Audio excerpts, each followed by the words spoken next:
Aye. This meeting is now adjourned. Man,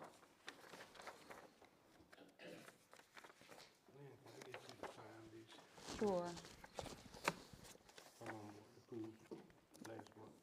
Oh, these are last month, I think okay. one of those up from the audit report from the regional jail. I was gonna ask you, did I miss anything? Audit report was pretty straightforward. I can fill you in some other things. Couple personnel items.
Good evening. This meeting of the Nottoway County Board of Supervisors will now come to order. Mr. Hill, would you provide the invocation for us? Let's pray. Father, we thank you that we're able to come with a simple and democratic society in a free world. That's something a lot of us take for granted. We pray that you continue to be with the Board of Supervisors and all the staff. This way, give us wisdom and guidance to carry on the will of the citizens of this county. And we pray that you would give us wisdom to overcome the shortcomings that we have. Forgive us our sins and continue to strengthen us as we continue to serve you. In Jesus' name we pray. Amen. Thank you. Stand for the pledge, please. Pledge allegiance to the flag of the United States of America and to the republic for which it stands, one nation, under God, indivisible, with liberty and justice for all.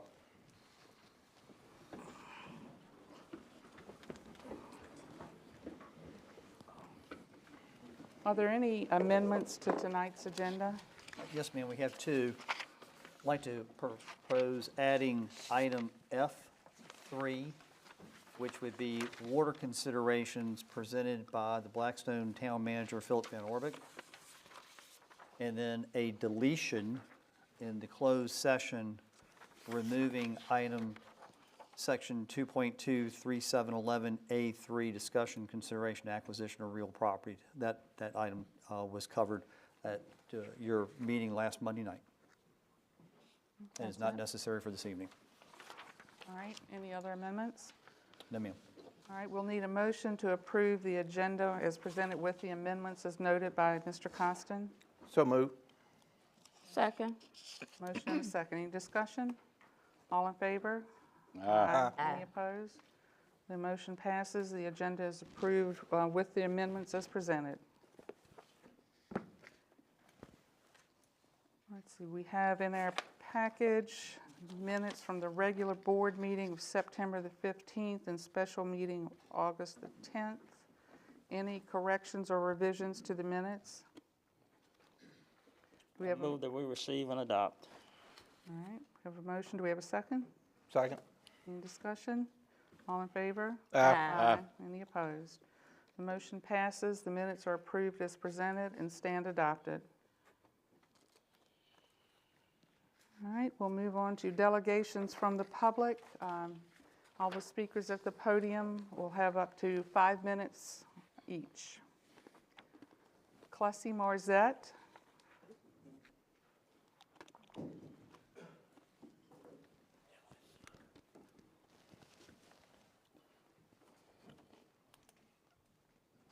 Do I need to move this, or is it okay the way it is?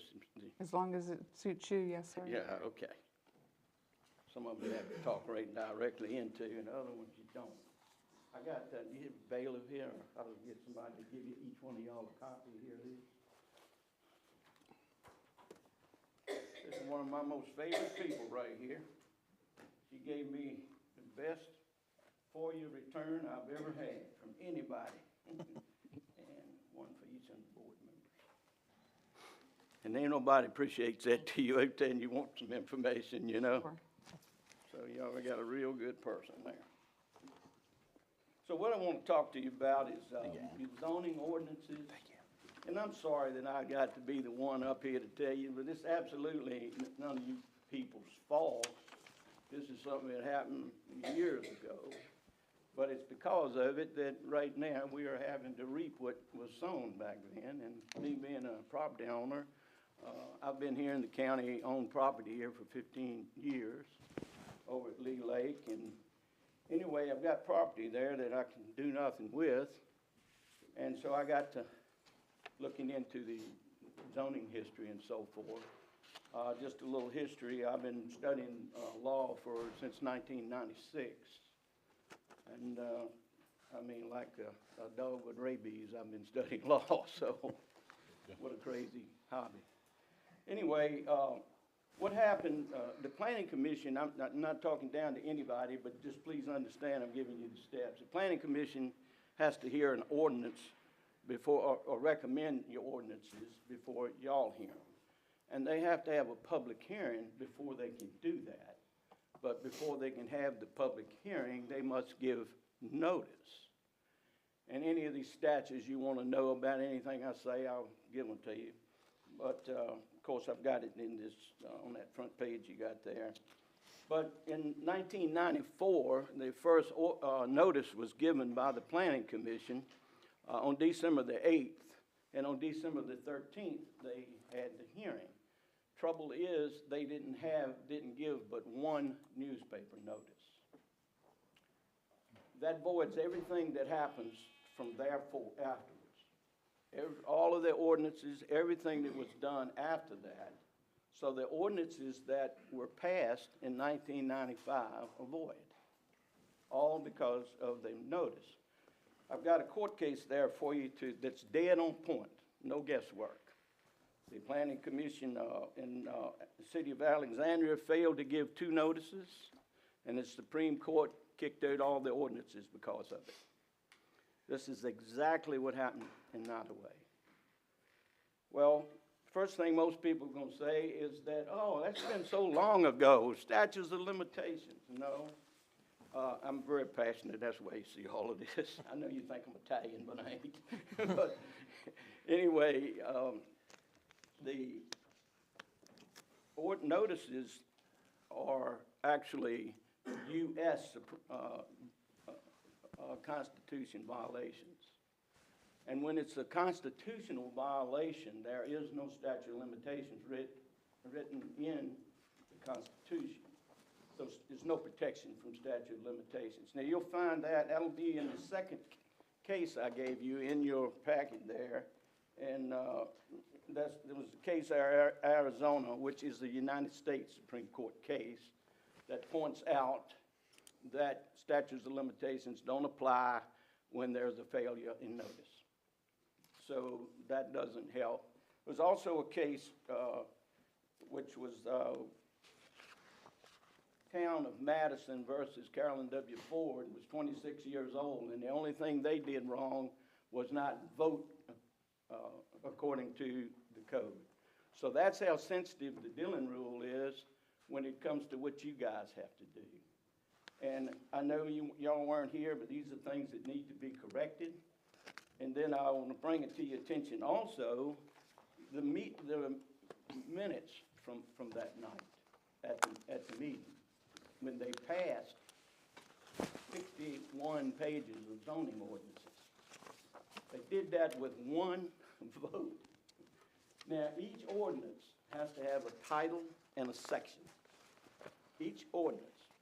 So you have to handle each ordinance as a separate piece of legislation.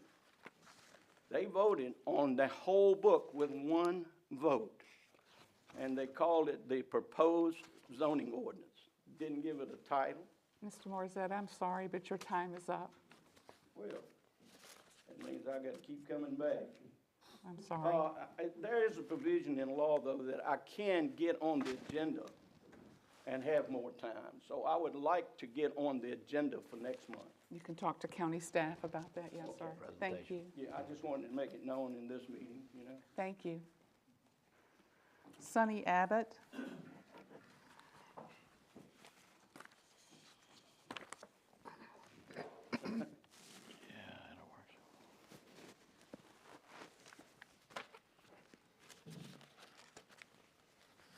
Madam Chair, members of the board, Mr. Costa. Good evening. Would each of you be disappointed if I didn't ask questions? I hope not. although I doubt it. I'm still waiting for answers from last month, well, and months before that. I'm confident they'll never be given. Why? Well, do we really need to speculate? I'll limit my questions tonight. I don't want to burden the board. I know each of you are very busy. Now, this isn't a blanket statement. Those of you that respond know exactly who you are. During a brief discussion last month, the Sands Anderson attorney mentioned that the Board of Supervisors are his client, and so was the electoral board. He had an adjective for it that seemed appropriate, although the county administrator shared that the insurance firm that covers the county doesn't see Sands Anderson representing both boards as a conflict of interest. Each of you might want to play back last month's meeting and listen to what was said and the inflection in the attorney's voice when he said it. Now, let's take a step back in history to June. Well, that's not too many months ago, when the budget was being discussed. This board appropriated approximately $5.9 million of local effort and match to complete the school's budget of nearly $30 million. The actual local effort and match was considerably less than what was appropriated. However, those additional funds weren't wasted. The school received an additional $218,000 to provide some of the school employees a $1,000 pandemic bonus. The school found another $102,000 plus to ensure that every employee got the bonus. Now, don't get me wrong. I'm okay with those folks receiving every nickel. My thought is that it would be important for the superintendent to clearly outline from what line items that $102,000 plus came. Because at the end of every fiscal year, there has been the dump and spend of remaining funds, and little, if anything, is ever questioned.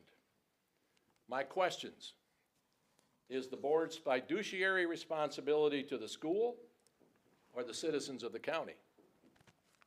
Is the county going to engage in the training format provided by the Virginia School Board Association, the VSBA, for the basics of budgeting for equity? And is this Webster's definition of equity or some other version of the word? And will the future budget be based on need or want? Are you wondering why I'm mentioning it now?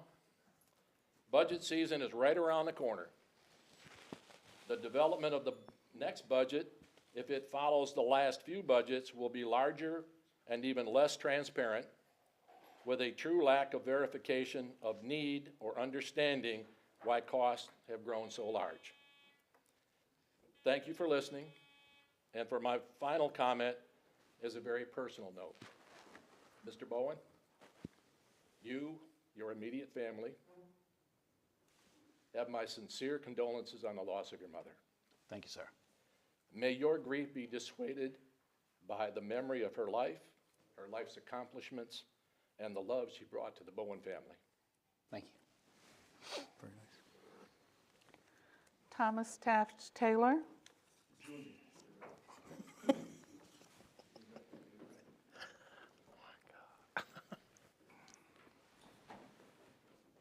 I'd like to echo my condolences for your mother. Thank you, sir. Thank I know you. that feeling. I just want to thank the board for absolving the bowling alley. That's all I got to say about that. And one more thing too, when we did the pledge of allegiance to the flag, I wanted to be noted that I had my cap on, did across my heart, and I served in the military. It was in the paper. At one of the meetings, they called me un-American. They're taking a swipe at my daddy too, but that's all right too. But I want you see this right here. Get a good picture of this.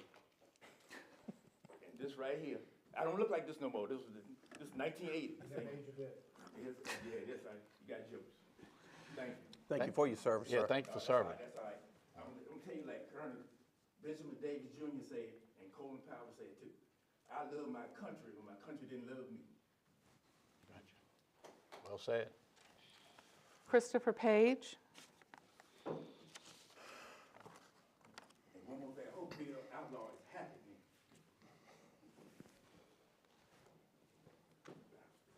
me.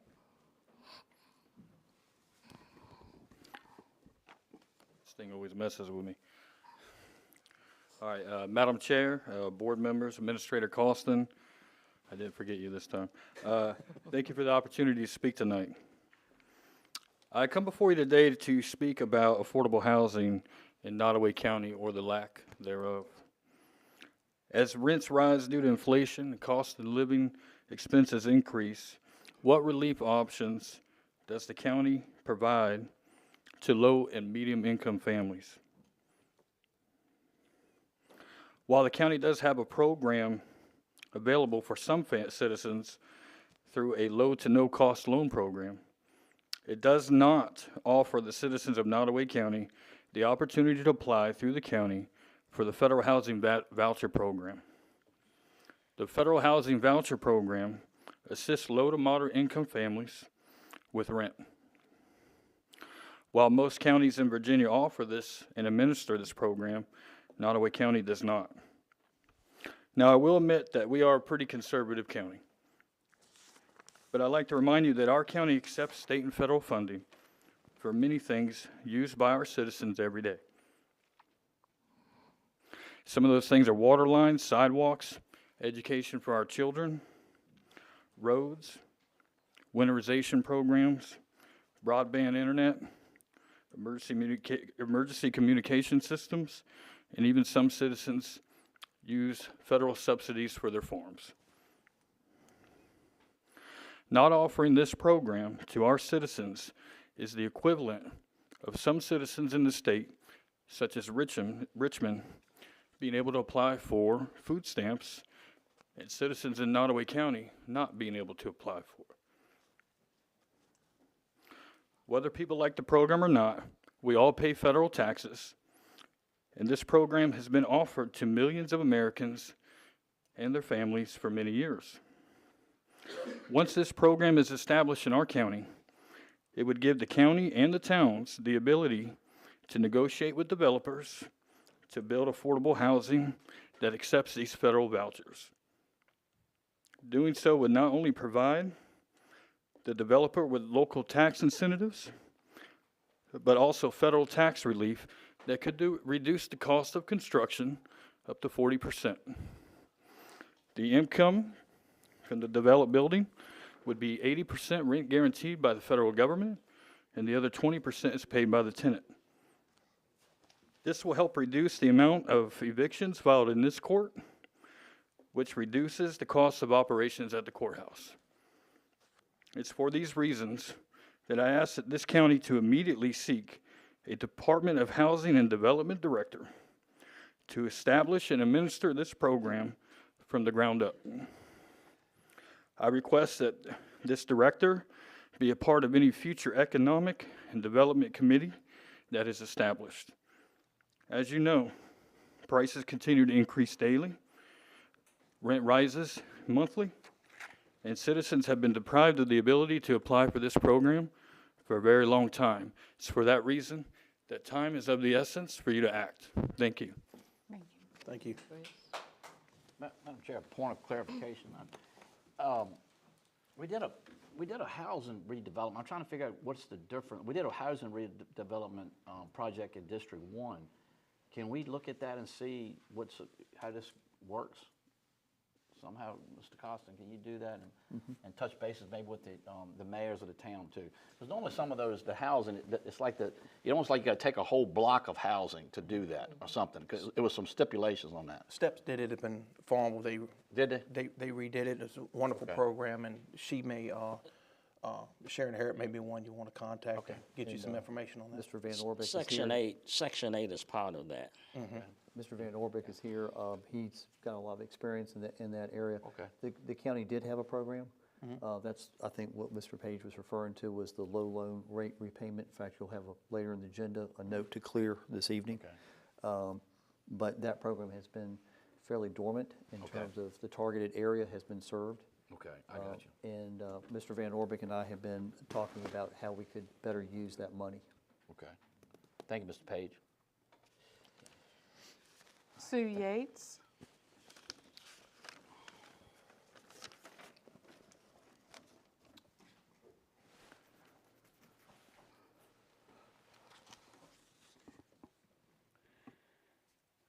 I'm Sue Yates.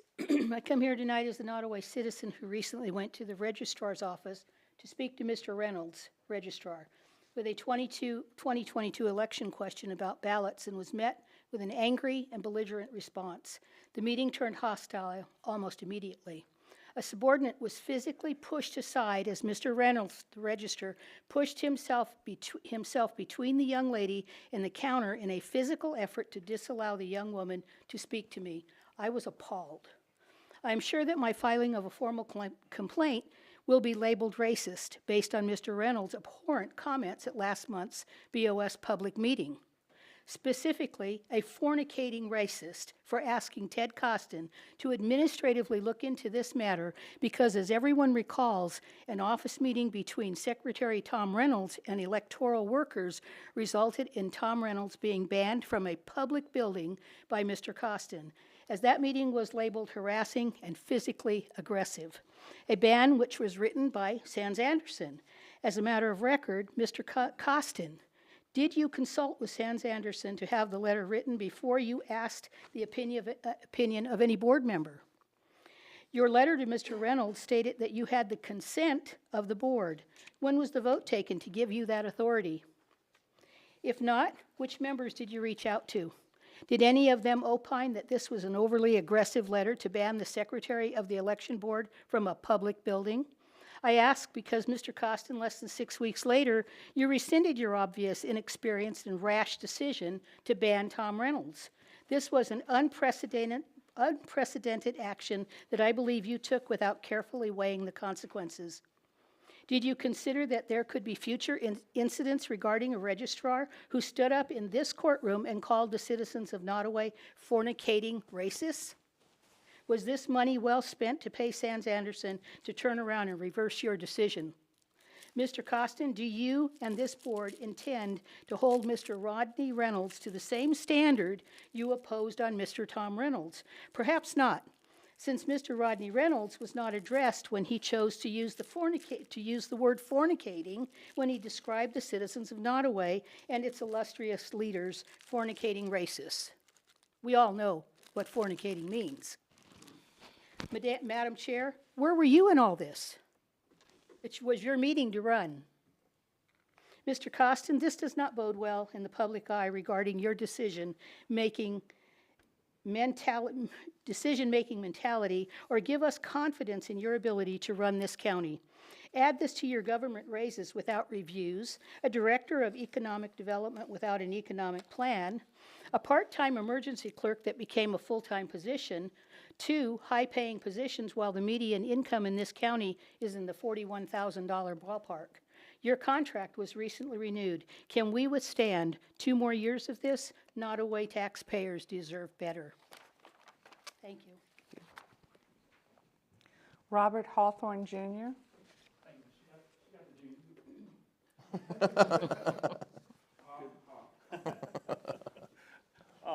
Am I the last one of the public comments? All right, I'll try to end on a positive note, even though several of you don't deserve it necessarily. But anyway, I don't have the probing questions that Sue and Sonny have.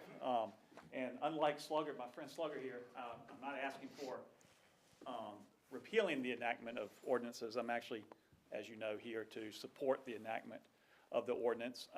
Thankful that the county took the time to deliberate it at one of the recent meetings. We appreciate it, and I know that it's coming up on the agenda soon, and I know the topic of taxes is going to come up. And I guess the good news that I share with you is, just like I have real estate here in Nottoway, I own real estate in Charlotte County too, and with only a handful of projects either in the completely developed stage and operating down to the haven't even broken ground stage. But with a handful of projects, the county is reducing real estate taxes by 10 cents. Each of those projects was entered into by willing private landowners to no adverse impact to anyone around them. And that success story can be duplicated here if the county chooses to do so. I don't have requests for more services, as well merited as they may be, as Mr. Page suggests, but I do know how you can pay for those things. And this seems to be a win-win situation for county, for private landowners, for community, and for diversity of energy development, all in one. So I'll leave you with a positive note. Thank you for your consideration in the past and your consideration to come. I understand that the solar ordinance will, if the Planning Commission does convene, that perhaps the next meeting, the solar ordinance will be addressed. And all that means is that developers can then start submitting applications. But you can boil a solar ordinance down to just this. A solar ordinance, all it really has to say, all a comprehensive use plan has to say is renewable energy is subject to a conditional use permit. Every project is. And you can put whatever conditions in there that you feel are merited based on each project. Every project's different. Right. So we're looking forward to just being considered, to giving you some options to consider, and I look forward to working with all of you and listening to all of you at future meetings. Thank you. Thank you. Thank you.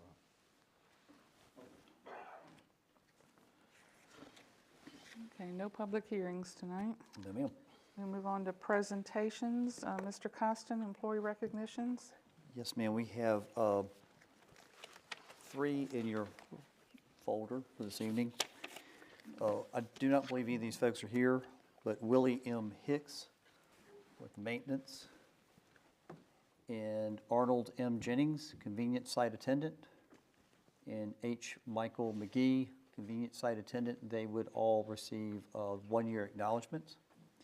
But I'd also like to take this opportunity now, Madam Chairman, members of the board, everyone, good evening, to introduce your new animal control officer, Destiny Johnson. Destiny, would you please stand and come to the podium, please?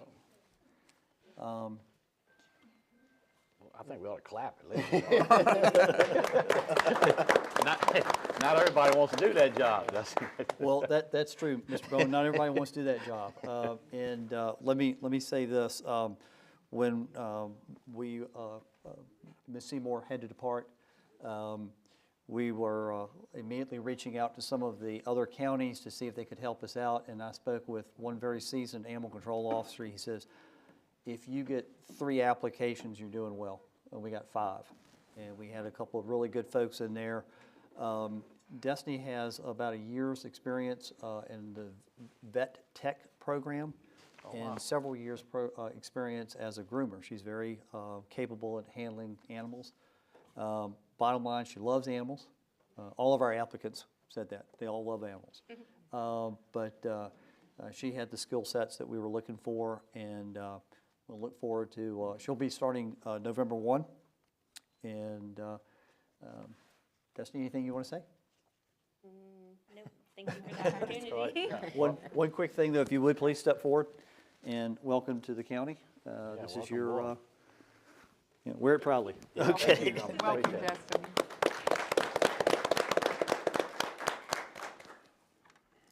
Oh, that's good.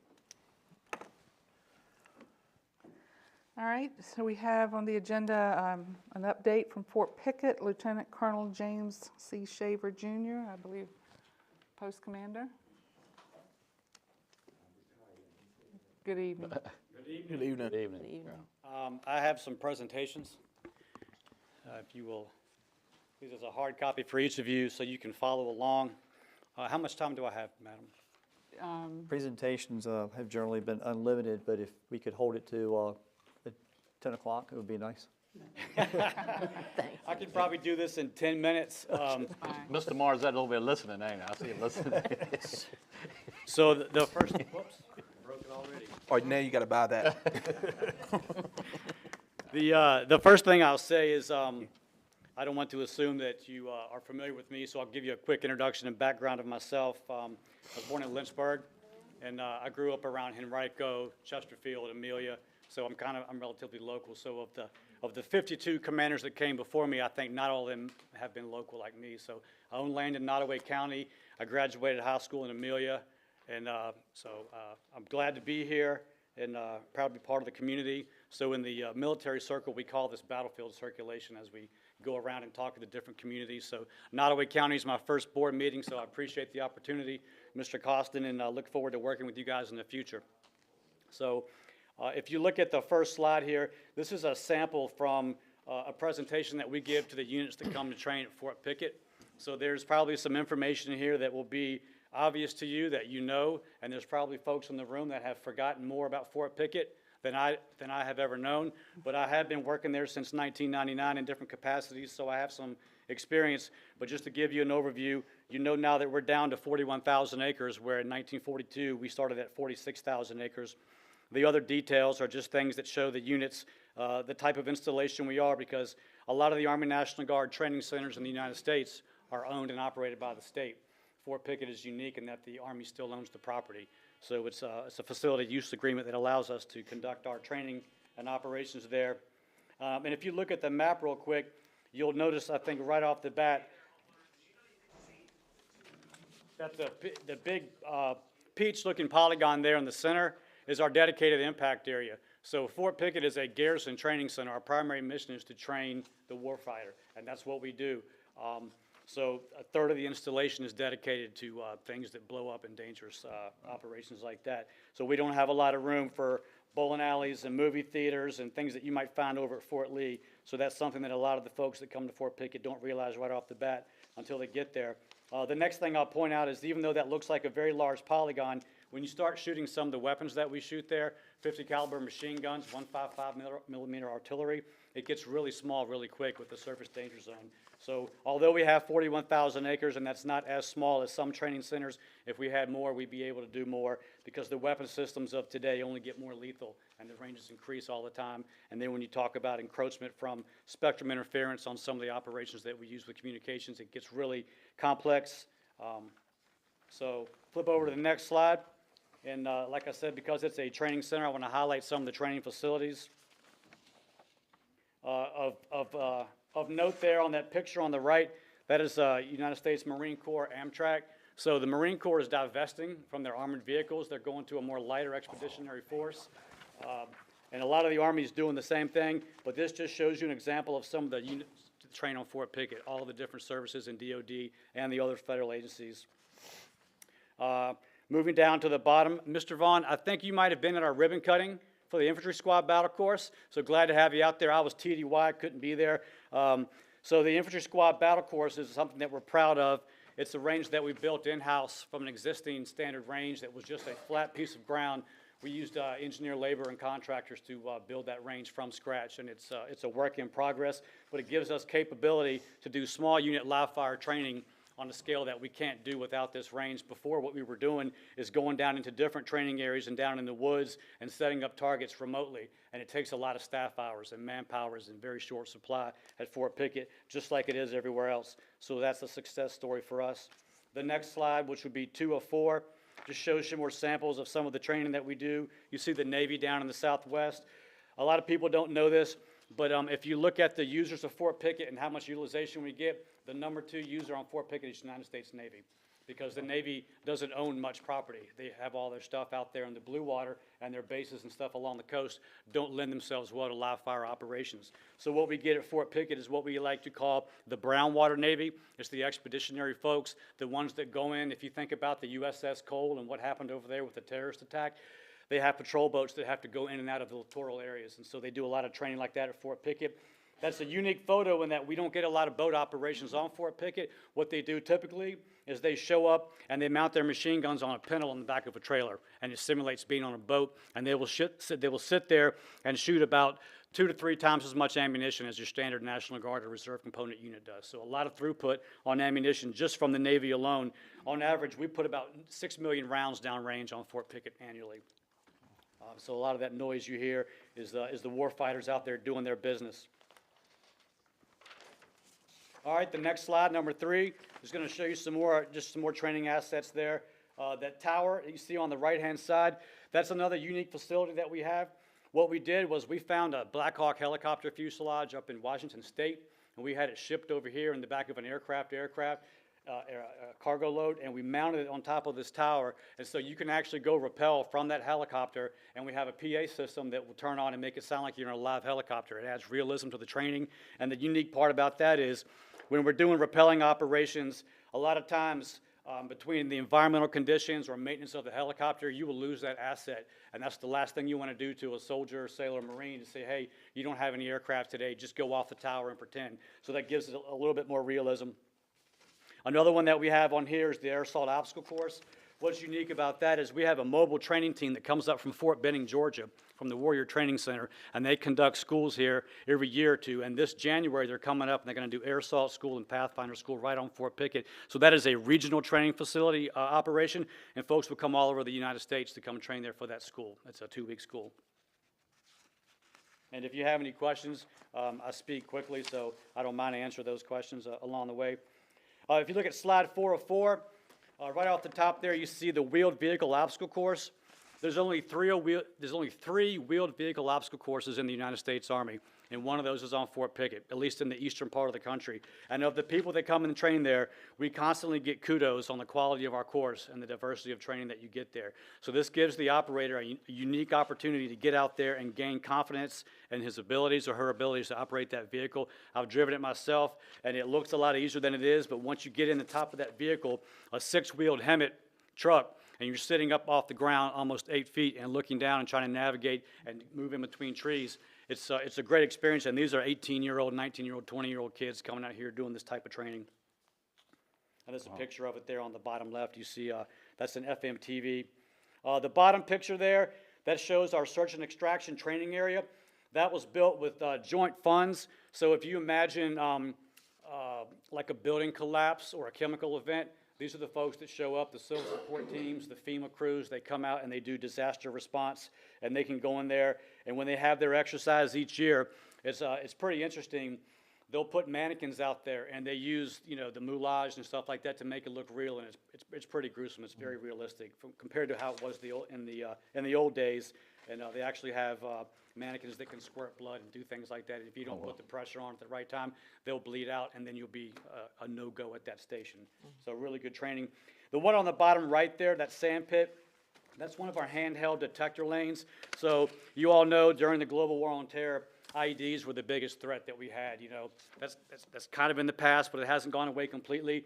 But in that lane right there, each one of those signs represents a different device, and you see a picture of that device, whether it's a toe popper grenade or something more significant, substantial, buried deeper. And what the unit does is they'll go out there with their detector, whatever it is, and they can set the depth, and they have metal detecting and ground penetrating radar. So it gives them a chance to see what these things look like and how they react to that sensor in a training environment. And then they'll go into another lane where they can't see what it is, but they have to find it on their own. So indirect fire training, over the last week or so, you might have heard some loud booms. That was the Marines out of Camp Lejeune. So they like to come up at Fort Pickett. We actually get a lot of active duty units this time of year. Our annual training season is in the summer months, right? That's the National Guard typically because people are out of school and things like that. After September, we start to get more active duty units coming up here. So the Marines out of Camp Lejeune, a couple of weeks ago, we had the 82nd Airborne flying over. They did an air assault operation from Fort Bragg through Fort Pickett up to Fort A.P. Hill. So it was 24 helicopters flying. It was the largest air assault mission they had done in a long time. Critical training that they can't do anyplace else. They stopped at Fort Pickett, got fuel at the airfield, and kept on getting it. So the next one, this is kind of unique. Each year during the summer, we run the pipeline. You've probably seen it on Highway 40, or if you're riding around Fort Pickett, you'll see it. The interesting thing about the pipeline is that every logistic unit in the United States Army Reserve that does pipeline operations, it's a fuel system, they train on Fort Pickett. This is the training site for the Forces Command. So they come all the way from Korea to come train on the pipeline right here at Fort Pickett. And they also do water training. And that map on the bottom left shows you the trace of the pipeline. It's about 21 miles. They pump the water from the Nottoway River all the way through the cycle. It goes into one of our permitted ponds up north. And along the way, they'll make breaks in the line, so they have to go repair that. And it all simulates fuel for the armored vehicles. Okay, next slide. This is our new training support center. So this is down in the Range Operations Complex. We bought this building online a couple years ago, and I think you might have been invited to the ribbon cutting. Some of you, we're trying to do better about that, reaching out and getting the community to come see some of the stuff that we do when we bring them online. But my guys built this display all on their own, so it's kind of like a shopping center. When you go in there, you can see the training aids and devices that you can draw to use for your training to make it more realistic. Weapons, equipment, uniforms, and things like that. So they did it all on their own. Nobody else had one. So very creative. I'm proud of them for that. And as you go to the next slide, you'll start to see some of our virtual training assets. Obviously, bullets cost money, and it takes a lot more time to get someone on the range and draw that ammo. So we do a lot of virtual training these days. It saves money. It's a lot easier. You can do it in a controlled environment, and you get immediate feedback from the computer systems. So that top picture you're seeing, the engagement skills trainer, those are the M4 weapon systems sitting down there. And one day when we do an open house, I'd like to get some of you folks out there, try that out. It's a really good system. You can shoot a qualification table. You can shoot escalation of force scenarios. So you've got your weapon with your squad, and as the scenario unfolds, you have to figure out if it's shoot or don't shoot. So it's good feedback. The next one shows our virtual convoy trainer. So inside of that trailer right there, you wouldn't know it, but those two gun systems in there, there's a place for the driver, the truck commander, and the gunner, and they all talk to each other at the same time and run the scenario, and they get that training in a virtual environment before they go out to a live fire range. The Virtual Battle Space 3, another simulator. They just added to this system a couple of weeks ago, and they have these gaming chairs, and so when you sit in them, you have a foot pedal like you're driving a Humvee or some kind of vehicle, and you put the headset on, and you're in a virtual reality environment, and it's so real. I put it on, and it made me sick, like I've been on a roller coaster, but the guys tell me it doesn't bother the young kids, it's the older folks, so I'm officially old, according to the trainers now. And that's for all the different services. This is not just for National Guard. So the next one, big around this time of year, obviously, is the hunting program on Fort Pickett. According to the DOD, through the Sykes Act, we're mandated to allow public access. So we open up hunting areas when it doesn't conflict with live fire training. It used to be a check-in system where you would go to the game check station. We've gotten away from that. Everything now is on the internet through an app, and you log in, you check in the area, you check out of the area. That's for hunting, fishing, firewood permits, and everything. So keep that in mind. It's open to anybody. There's a small fee, but for, I think, $20, you get a firewood permit for the year, and that's a lot of firewood out there, especially with the ice storm we had. Right. And there's some data on there about our harvest information. So here's my public service announcement, the 3Rs program. Obviously, we try to keep everything safe, but Fort Pickett's been around for a long time. We can't promise that something is not someplace where it shouldn't be, whether it's a soldier who's dropping something out of the back of their truck or doesn't want to turn it in, or someone coming from another installation dropping off ammo, or something that just left a range where it shouldn't have gone.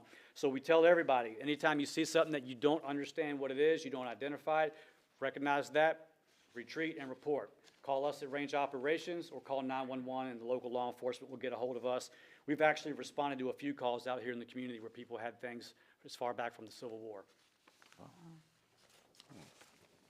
All right, the next one, near and dear to my heart. I think I actually briefed in this chamber back in the day when I was a captain, we had just started the Army Compatible Use Buffer Program. So fast forward now to 2022, we've protected over 22,000 acres around Fort Pickett. So of a 41,000 acre installation, we've protected half of that area off post. And so these are willing landowners that join the program. Our biggest sell is that word of mouth spreads because it's so successful. They typically get $750 an acre for their development rights. It's in all the local counties. And you see the green areas on the map right there. That shows you the areas that we've protected. And we usually get about $1.5 million per year in DOD funding to keep that program growing. And it's based on the noise contours you see on the left-hand side map right there. So basically, if we start shooting things in the impact area, the noise can emanate out to about 3 miles in the eastern direction. And if the cloud deck is low, it'll bounce off. I live in Chesterfield County. I can hear the artillery shooting from there sometimes. All right, moving into some updates real quick, and I'll start to wrap up this brief so you guys can move on with your business. So obviously, we're all dealing with the battle scars of Operation Allies Welcome and the Afghans that came to Fort Pickett, right? Through the Department of State, Department of Homeland Security, and DOD. They picked Fort Pickett as one of the sites. At one point, we had up to 10,000 Afghans. They made a big mess. We got $26 million of funding to do restoration. We can't build anything new. All we can do is restore things that they were actually occupying. So to this point, we've spent about $12 million of that. All the facilities are getting new roofs, new siding, painting, interior renovations. So we're going to see a lot of improvement in the World War II facilities on Fort Pickett, and even some of the newer ones that got used. If you go out to the Army Airfield, you'll see a new operations building. When you get a chance, when we do a ribbon cutting, you come inside, it's got the best bathroom on Fort Pickett. Somehow they got a deal when they built that, and they have tile in the bathroom. It's a beautiful bathroom. We have a new fire station right beside it, and that fire station was built to support training in the northern areas, because after the FAST-C built their complex in the middle of the LRA, we lost access to get straight across and go up to the northern area. So we built this fire station for that, but it also supports airfield operations as a secondary benefit. So we're happy with that. West Access Control Point, I've been getting a lot of calls about this. Obviously, we shut that down about 6 months ago due to lack of funding. Having that gate closed puts everybody coming out the front gate in that dangerous intersection where there's an accident 2 to 3 times a month. It puts them going through Blackstone to get to the Walmart and Food Line to buy their sundries and things that they want to get and patronize those businesses. So it is definitely not in my purview to keep that gate closed any longer than we have to. I do not control those funds, though. I anticipate and I hope that we will open that up in the beginning of the new year and have both access points open. The renaming commission, this has been in the news a lot lately, so we tried to keep kind of hush-hush because obviously we have to follow what DOD mandates. The Secretary of Defense just recently approved the naming commission recommendation. There's a 90-day waiting period, so nothing official will happen until after December 18th, but sometime in probably early to mid-January after the new year, and not to conflict with any other federal holidays, we will do some type of official commemoration and rename Fort Pickett to Fort Barfoot. There's some details right there on Colonel Barfoot. Obviously, a decorated war hero. He has ties to the Choctaw Nation. This will be the only installation in the continental United States named after a Native American. So we expect to get some participation from federal and state tribes as we do this, dedicate the facility, and look forward to that. Last but not least, the final slide. This graphic right here is showing you the all-domain operations that the Department of Defense wages today. Land, air, sea, cyberspace, and space. Everything that you see on this graphic right here in some shape or fashion happens at Fort Pickett. You may not see it, you may not know about it, but that's how critical it is. Everything that we do cannot be done without the support of the community. We appreciate everybody on the board, everybody in the localities, all of them, and can't do it without you. So having said that, that concludes my remarks, and I'll answer any questions you have, if you have any. Any comments or questions? I'll speak really fast, I'll probably overload That you. was I a apologize. wonderful presentation. Good presentation, yeah. Yes. It's really interesting. With that language, it gets me going, man. It's like that military language. It's very exciting. It's different, and it's very powerful. I try to keep the jargon down. I did take this brief from some of the stuff came from a brief that we provide to units that are used to speaking it. I tried to civilianize it a little bit, but I do appreciate this opportunity. I have been invited to speak at Sea Park on Veterans Day, so I'll have some remarks there as well. But anytime you want to come to Fort Pickett and see something, anytime we have an event, a major event, we're going to try to reach out to you all so you can be a part of it. And I hope to be in command for 3 years, but that's not my decision. So look forward to working with you. And with that, I will take my seat. Thank you very much for being here. We appreciate it. Thank you.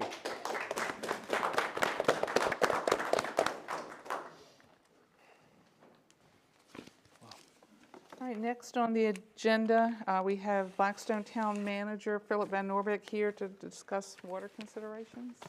Oh, Lord. Madam Chairman, if I may, at your places, you have a 11 by 17 fold-out 3 sheets that I think Mr. Van Orbeck will be referring to.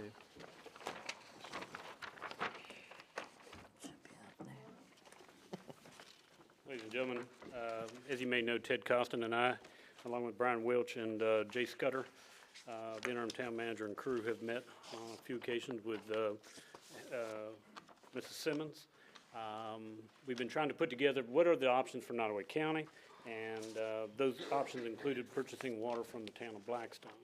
And I think at our last meeting, the decision was made that and agreed upon by everybody unanimously that the county would take the lead in making these presentations to the state and Town of Blackstone's job was to give them final and as detailed information as possible on what the cost would be to sell water to the town of Cruz so they could wholesale it or retail it, excuse me, back to the Department of Corrections and BCBR and, I don't know the other acronyms, but the behavioral health folks that run Piedmont and BCBR. About a year and a half ago, we gave a number of about $12 per 1,000 gallons as a wholesale rate. The world has changed a little bit, and I will point out several items so that you can decipher this relatively confusing spreadsheet that we have before you. The town's consumption of water, along with Fort Pickett combined, is 459,000 gallons a day, and that is a snapshot. It varies, and depending on training schedules, it depends on new activities going on in Blackstone, but the snapshot, and this is based on 459,000 gallons per day consumption by the town of Blackstone and Fort Pickett, Fort Barfoot together. This is also a projection of a 500,000 gallon a day consumption by the town of Crew, along with DOC and VCBR and behavioral health, the 3 state facilities. If you can see, there was some concerns when we initially put that $12 projection out there, and I explained extensively to Chris Porras and to Joe D'Amico that there was a capital activity, which was the construction of a new raw water line, which is a large capital cost that our engineers were recommending to be done as part of the improvements, and that $12 recommended that the entire cost of that be borne by the town of Crew and DOC. And as we explained to Mr. Porras, perhaps the deaf ears, that that was a negotiable item that should be spread amongst all the consumers of the system. This reflects that. We have taken that single capital project out of the responsibility of this new project, even though the motivation is twofold. First of all, it's 80 years old. It was built during World War II. Not great. And number two, the motivation is because our engineer is concerned, because this would double the water production at the town of Blackstone based on these numbers, that he felt like the line needs to be replaced because he had concerns about its integrity. Okay? But we took that out as a specific project at the DOC and the town of Crew, and that's how it's listed, town of Crew DOC, but it's really town of Crew state facilities, and you can interject that. If you look at our existing O&M, the increase in O&M costs that are specific to the project, and that would be upgrading the system and being able to treat enough water. You can see that's the second section. The existing O&M are the first 2 lines on the first page. The additional is Crew DOC, O&M being operations and maintenance. And you see total operations and maintenance costs. Capital outlay improvements, that's a basic figure that we use to replace a pump station or to replace items in our system. Usually that runs larger, but the way we do it is most of our capital projects are wrapped up in our debt service. These are capital projects that are ongoing during the course of the year if we need to replace pumps or that sort of thing. So the majority of new pipeline, pump stations, that sort of thing, that cost is shown under debt service.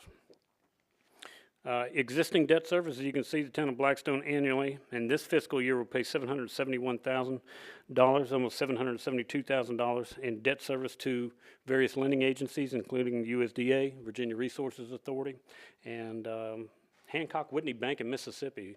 Who would have guessed? But they gave us a very low bid on a refinance deal in 2020 in 2018 on a utility bond. As you can see, the cost of doing business has risen dramatically from fiscal year 2022. If you look at those expenses in fiscal year 2022, which is the year that has passed, ended in the 1st of July, $1.669 million. And this year, you can see what inflation has done to the town of Blackstone already as far as water production, and that is $2.166 million. Okay, that includes those. Some of those items include, for example, chemicals, electricity, personnel, payroll, and those kinds of things. If you go down on water rates, the next section on the first page, our current water rates, you can see in the fiscal year 22 and 20, or excuse me, fiscal year 22 line item at $25.40 for the first 3,000 gallons and $8.47 for each 1,000 gallons, and that's the vast majority of your customers. That's literally all your residential customers would fall in that category. You can see we have not yet proposed it, and sadly, we're looking at about a 13.8% increase in water rates in the next year. And that would be for the town of Blackstone and Fort Pickett. If you move on down a little bit, you can see that out of town pays a 50% premium on purchase of water. So for every 1,000 gallons, if we pay $8.47, add 50% of that, and that's how the out of town rate is shown. Out of town rate is $8.71. And we don't have a tremendous number of out of town customers, but we do have some. Fort Pickett flat rate, they are a bulk water customer of the town of Blackstone. Currently, they pay $7.10 per 1,000 gallons. That 13.8% increase would go up, and I think they would go, and I don't have my glasses on, $8.08. Excuse me. You can see at the very bottom, crew DOC. If you go to the far right in fiscal year 25 and 26, the proposed base rate is $8.75 per 1,000 gallons.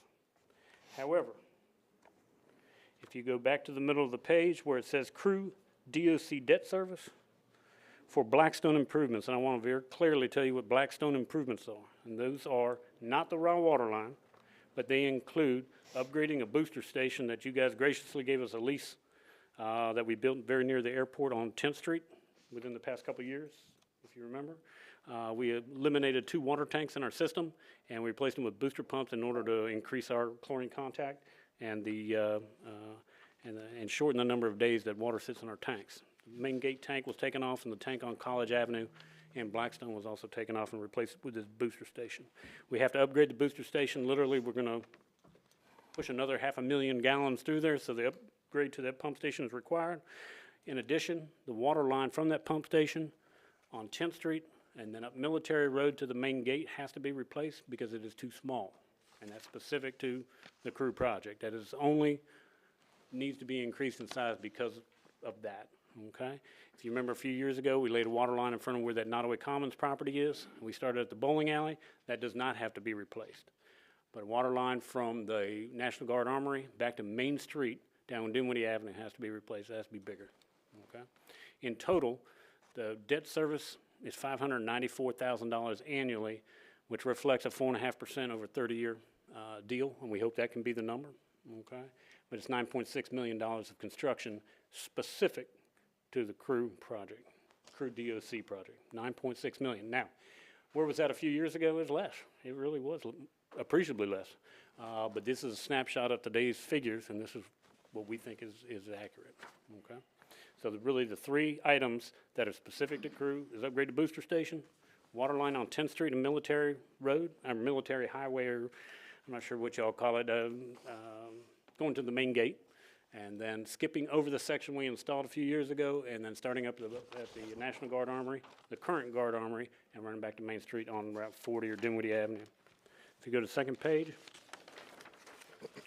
very quickly, I wanted to point out to you when you're trying to decipher some of this stuff, in-town sales, and these are our revenues and incomes. In-town sales, if you see at the top of the left corner, it says 11,320. That's the number of customers, okay?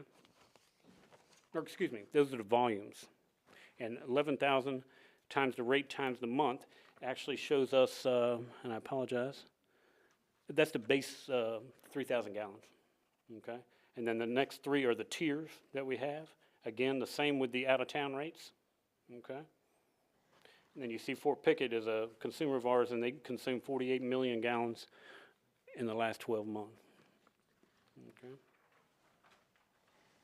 Crew DOC, you can see that we see revenues coming from that project if we move forward, occurring in fiscal year 26, which coincides with the debt service obligations coming on in the same year, and that would be shown mid-page on the front at $688,000. Okay. And that's the raw water portion of it, and then we would add to that $8.75 when the project is completed, and it is not specifically reflected. And I want to point this out, this is important. On the first page, you see the red in the middle, okay?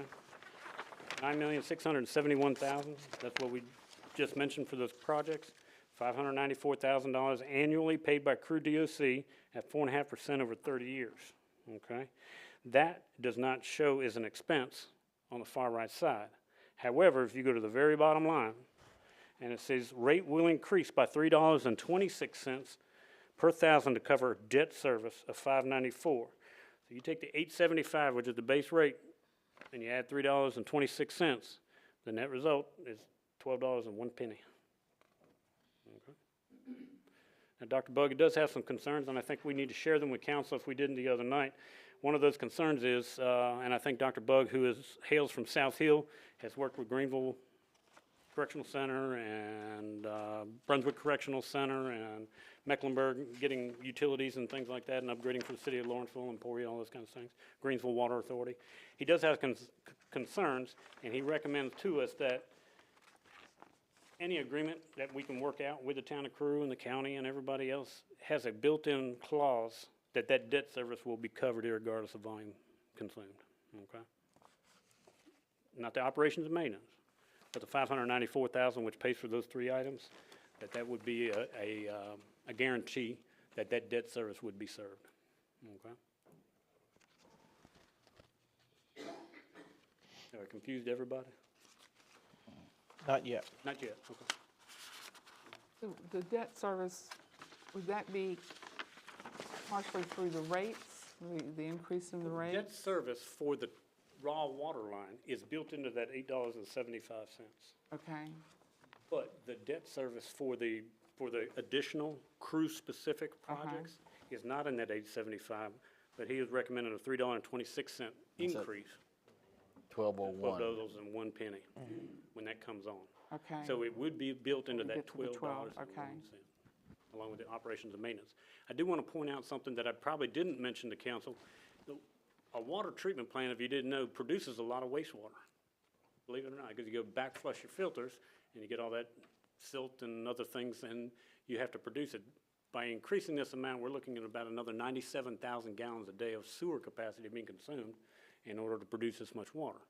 Now, we go into that eyes wide open. The mayor hears that, you guys hear that. I need to share that with council because I didn't the other night. As you know, we do have a sewer capacity constriction in the town of Blackstone. Not water. We're good on water. Safe yield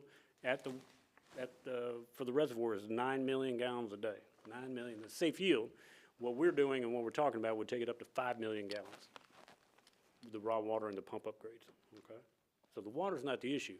Wastewater is an issue, okay? We have a 2 million gallon a day plant, 2 million gallon a day plant, of which the town of Blackstone is doing, if we're doing 459,000 gallons of water, you assume that's going back into the system, plus rainwater and plus infiltration, okay? So we're over 500,000 gallons a day, okay? And if you look at that, Fort Pickett reserved 1,500,000 gallons a day, okay? So they had reserved 3/4 of that capacity. Graciously, Colonel Shaver and his predecessors worked with us, and they shaved off of that 1.5 million gallon a day capacity. They traded to the town 400,000 gallons a day. So we have approximately 400,000 gallons a day of capacity that we can use. By agreeing to this, town council will not only use water resources, but wastewater resources as well. It'll use 1/4 of what was presented to us in our negotiations with Fort Pickett. Okay? There's a lot of moving parts. There's a lot of interesting things, but the backflow of water filters and wastewater, clean water, you know, when they wash water and those kind of things, Mac he's used the same percentage of water we use now for 459,000, and he applied it to 500,000 gallons, and it's 97,000 gallons a day, so it's a big use, okay? Now, there's some ways that we may be able to alleviate that. We have a lagoon that had a permit for many years that we didn't use very much, and we abandoned the lagoon so that we didn't have to maintain a permit, which was very expensive, and we could reopen that lagoon and start using that water under a separate permit, and that may alleviate some of those issues. Okay. For your current customers, does the 13.8% increase, is that going to occur regardless of this project? Yes, I think if you look at our expenses. Oh, goodness. I'll point out to you exactly why this is gonna happen. I apologize. If you look at our expenses in 2024 and 2025, and you look at our revenues in those same periods, I think you're gonna see, and if you go to total sales and other revenues, which is 3/4 of the way down on the second page, you can see in 2024, our projected revenues and our projected expenses, or excuse me, fiscal year 25 are going to cross, and we'll be spending as much as we bring in. So that is an intention to offset some of that, but that does include some of those capital projects that'll be done, including the raw water line. This is probably a stupid question, but for the crew, on the second page, crew DOC, the revenue, what is the delay in recognizing revenue until 2026? Why is that? Because I don't think we'll actually be selling water until 2026. I think it's going The length of construction time and that would permitting take and that all long? that. Okay. And that's when the debt service costs for the construction would kick in. Gotcha. Now, I will caution you, the construction here does not take this outside the town limits of Blackstone. 3 years ago, the Department of Behavioral Health, Mickey Jones, and some other folks who we met with, committed themselves at that time that if this were going to happen, that the state, whatever agency it is, would actually run the line between the courthouse and the town of Blackstone. This does not cover the cost of the construction between the town of Blackstone and the courthouse, which MacBug also estimates, and I can provide any of these copies to you, an additional $17 million on today's numbers. What do you anticipate to be the source of funding for all of this? Who do I anticipate being a source of What funding? do you anticipate? If you look at Mac's chart here, he mentions RD on several occasions. He's making an estimation, USDA rural development, which is where the cheapest money that we found lately. Last bond deal that we did for the East End, if you guys know what East End is, it's a block grant area, project area in Blackstone. Replaced the water and sewer. We spent about $3.2 million on the utilities over there, and we borrowed it for 40 years. It shows 39 here, expecting the first year's already passed. Well, we borrowed it for 40 years at 1.3%. And it's about the least expensive money we have. We actually refinanced a bond deal, included a new bond deal, and put it together, and our payments went down appreciably annually. And we added $3.2 million of debt to the town. Town's total debt, so you can have some clarity and something to compare to. The town's total debt now for the water treatment plant, East End projects, the tank abandonments and the new lines, we have about $10.6 million of total debt in the town of Blackstone. Okay.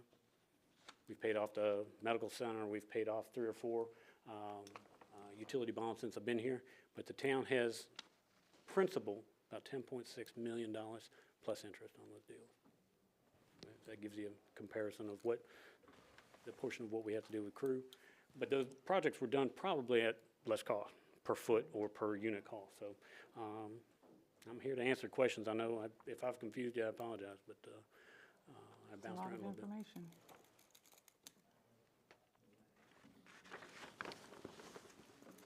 Any questions?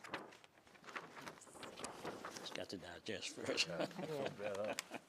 And we know that Prince Edward County and the state have signed an MOU stating that they will sell water to, I guess, the state facilities at $11 per 1,000 gallons. So it's not dramatically more, Right.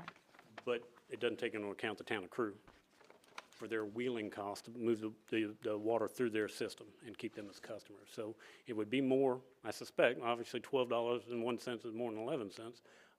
But these are today's numbers, and I don't know how old. I suspect that $11 was signed earlier this year. So I don't have the exact date on it, but we think we're competitive.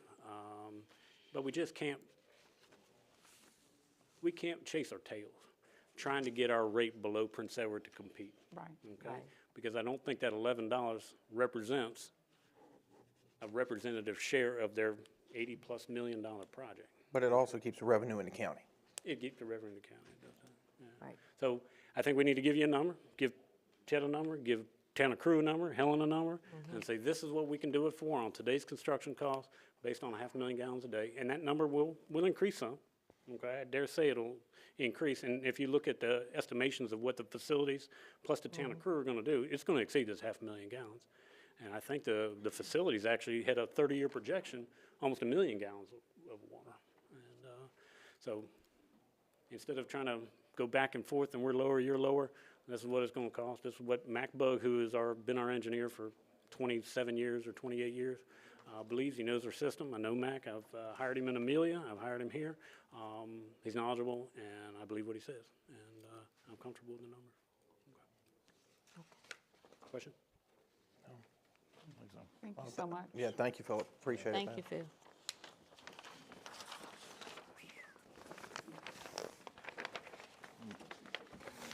You need that in cash or a check?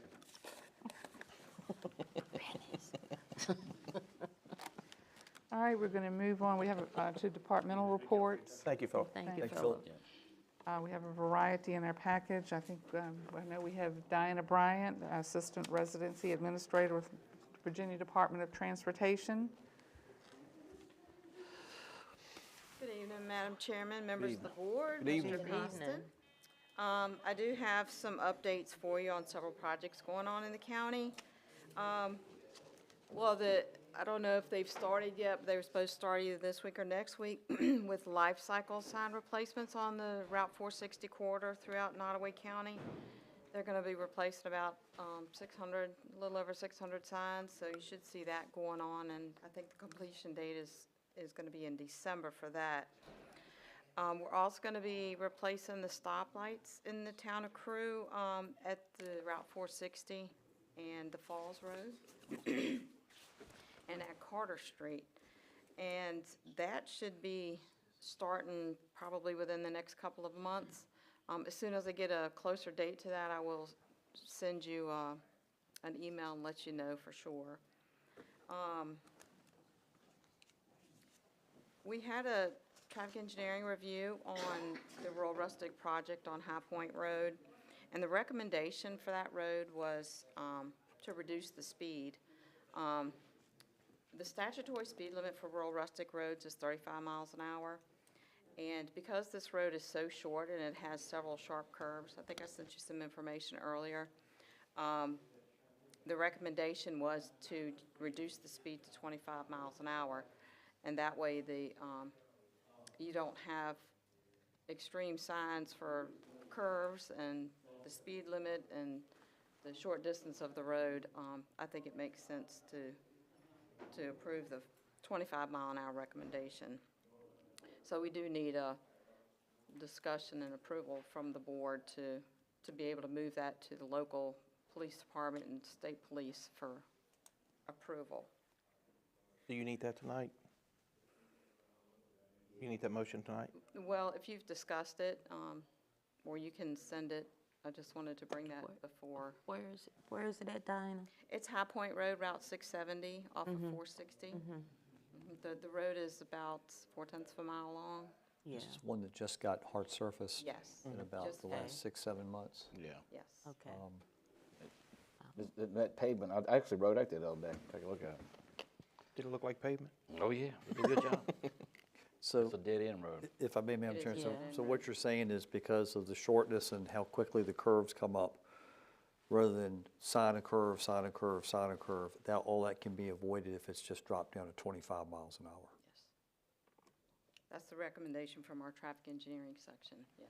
I'll make a motion, that is in District 1, so I'll make a motion that we recommend that and let her move it on to the state. You said it's got to go to the state police and. It goes to the local, the sheriff's office and the state police. I'll second. We have a motion and a second. Any discussion? All in favor? Aye. Thank you. Motion passes. I also wanted to let you know that when the residency receives a speed reduction request from anybody other than the Board of Supervisors, we like to bring it before the board to get the board's approval before we proceed with that. Because there's always a chance that once a traffic engineering study is performed looking for a reduction in speed, there may be a possibility that the speed will be increased. And when it's warranted and the 85th percentile of traffic is traveling at a higher speed, there's always that chance that even though you're looking for a lower speed, you may end up with a higher posted speed. So we would like to, whenever we get a request for a speed study or anything like that, we would like to get the board approval before we proceed with that. The Route 619, the Tyler Road project, it is now complete. They did resurface it because we had some issues with the surface. They restriped it, and the inlaid reflective markers are in there. So that road is now complete. It looks really good. The bridge out here, the Route 460 bridge, they're actually doing some milling today, and over the weekend they're going to do some hydro demo on the deck, and hopefully next week they'll be overlaying it, so it looks like we may actually meet our November completion date. And the Route 46 bridge, we do have an update on materials delivery. Thought you would like that. It looks like it's going to be towards December now, so it keeps getting pushed out a little bit, but you know, we try to keep you all as informed as we are. So right now, it doesn't look like we'll get materials before December. So that's where we are right now with that bridge. And that is all of the additional information that I have for you. Do you have any questions, any concerns? I just want to thank you and Shep and everybody. They got together, went down there and cleaned those bushes out of that yard that was hindering the site at the intersection of East Courthouse and McCune Road. It looks very good, very professional. The yard wasn't even tore up, but it just looked like somebody went through there and sprinkled a little straw. Looks wonderful. Yeah, that was the last piece of the traffic study that was done at that intersection. We did that in several different phases, so yeah, that Looks one great. is now complete as well. Yeah, looks great. Thank you. Thank you. I'll Any pass other that along. questions for Ms. Bryant? Thank you, Ms. Bryant. We appreciate you Thank you, being Val. here. Mr. Rourke, I think you had a statement on behalf of Social Services. Oh, I apologize. I got to pull that email up. Here it is.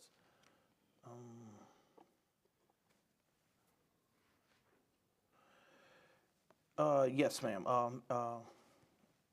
This is an email from Ms. Shannon Reed, the Director of Social Services. She would like the board to know that all employees are now certified in first aid, CPR, and AED use by the American Heart Association. Child Protective Services Unit has averages above the normal range with regards to the statewide scorecard system that indicates above average performance concerning the children and families we serve. We would like to celebrate 2 of our teenagers who are currently in foster care who were able to purchase vehicles with our financial assistance, 1 male, 1 female. This shows progress in their journeys, and Nottoway County DSS staffing advocating for them to work towards another level of independence. Our benefit staff continue to accept applications and monitor active cases that are current. I would also like to acknowledge Tanya Coghill for receiving an email thanking her for the time she spent with an elderly client and his daughter, ensuring he received the assistance he needed, along with educating him and his family about programs and services he could possibly be eligible for. It's great to know that the citizens of Nottoway County can come to this office, be treated with respect, and obtain more than what they thought was possible. Our staff at Nottoway County DSS work hard, and our goal is to always be willing to serve. Thank you. Yes, ma'am. Mr. Hyde, do you wish to speak to anything in your report this evening? Mr. Buddy Hyde, Emergency Services Coordinator for Nottoway County. Yes, ma'am. Madam Chair, members of the board, good evening. Good evening. Good evening. Citizens and staff and those that are tuning in from abroad tonight. You do have your report in front of you. I'll be glad to take any questions. Madam Chair, would you like for me to just hit a few highlights of that? Sure. Okay. On your report for October, just a couple things. I think the key point, and before I start, I would like to say, Lieutenant Colonel Shaver, that was an awesome presentation. I really enjoyed that. I learned a lot about Fort Pickett. I know we all did.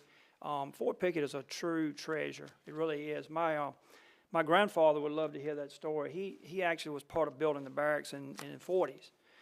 He used to drive over with a crew to help build the original barracks. I know he would love to see those renovations. Also, just having a training facility. I think you see our new website that you approved. Ms. Tucker and a lot of our staff did a super job, showing the helicopter showing, you know, the troops coming out on rope lines and things like that, and we're training heroes in Nottoway County. So I think moving forward, you know, both in what I do and what Colonel Shaver does, we have a treasure right here. We really do. We need to tap that as much as we can. It brings back memories to hear him talk about that. One of my best moments at Fort Pickett was actually when I used to teach aircraft rescue firefighting when I was in the Virginia Air National Guard unit, and we were able to do it on the airfield out here, and that was the most realistic training because we taught in Charlottesville and Northern Virginia and Tidewater, but coming to Pickett, we were able to give the students for that state training class, we were able to give them a better experience because of what was out there at the airfield. Just really quick, Hurricane Ian, which became Tropical Storm Ian, which became post-tropical cyclone Ian before it was all done. We were ready, a lot of things, and you can see it in your report, but just a kudos to the Virginia Department of Transportation, Shep Shepherd. We were on the line with them early on. We had Nottoway County Department of Social Services, Shannon Reed, just really fast communication with all of the players. Nottoway County Public Schools, Dr. Grimes, Mr. Robbie Templeton.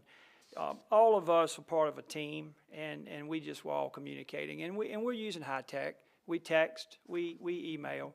We're all in groups. All of us, all the people I just mentioned, and everyone was so responsive. So about 4 days out, you know, when it was coming up by Cuba, we started talking, and you know, it was a long time before it arrived up into South Carolina. But this was a unique storm. We didn't think it was going to go across Florida like it did and make second landfall in South Carolina. But you can see on the report that we used group emails, text messages, and I mentioned two other things I did leave out. The county website has been valuable with this, and also our county Facebook page. So Ms. Tucker, sitting right back here on the second row, she was in communication with us all through this, and even when she was home, she's able to post. So this has been good. We were lucky to dodge, as Mr. Coburn put in the newspaper, and he and I talked a lot too. We did dodge it, so that was a good thing. Second thing on there, and you're going to actually have the presentation next month. So our CTA firm is coming here. Unless the agenda changes, we're planning on having them come before you in November at your Board of Supervisors meeting. And they're going to give you a full rundown on what they did for us at the stakeholders meeting this month. And that is where they are in the project, 6 months in, about 2 years to go.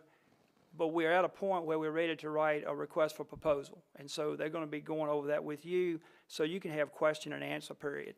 We did that at the Nottoway County Emergency Squad a few nights back, a couple weeks ago.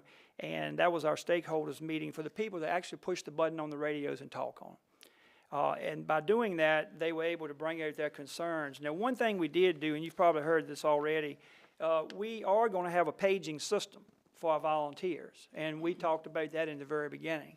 But what we want them to do is put a little bit more emphasis on the paging system. So they'll be coming again in the next couple of meetings and explaining how the radio system is going to be one improvement, and the paging system of whatever we agree with is going to be another improvement, because we have to look out for our volunteers. We still have a lot of pagers out there in the field. Just basically, the other items that you've got on your agenda, on your report, is Shura is our company that is working with us on the cybersecurity plan. That plan's completed. We had a tabletop exercise this past week. That was one of the first plans out of the chute. Also, the next one was a hazard mitigation plan, which we're close to completion on that, and that's out for review on the internet now. And then the third one's going to be the emergency operations plan, which I've got under my binder right here, and that is almost complete as well. And that is the larger one. So other than that, COVID expenditures still being sent in to FEMA. Chiefs are still meeting. We're meeting monthly. Everyone's doing a great job communicating with each other, training with each other, fire chiefs, EMS chiefs. And then, of course, we had some classes in the county that you know about and you've seen flyers on. The exciting thing about next week is October 27th is the class that I've talked about a couple months now. It's coming to fruition at Burkeville Elementary next week on the 27th, and that's the faith-based class.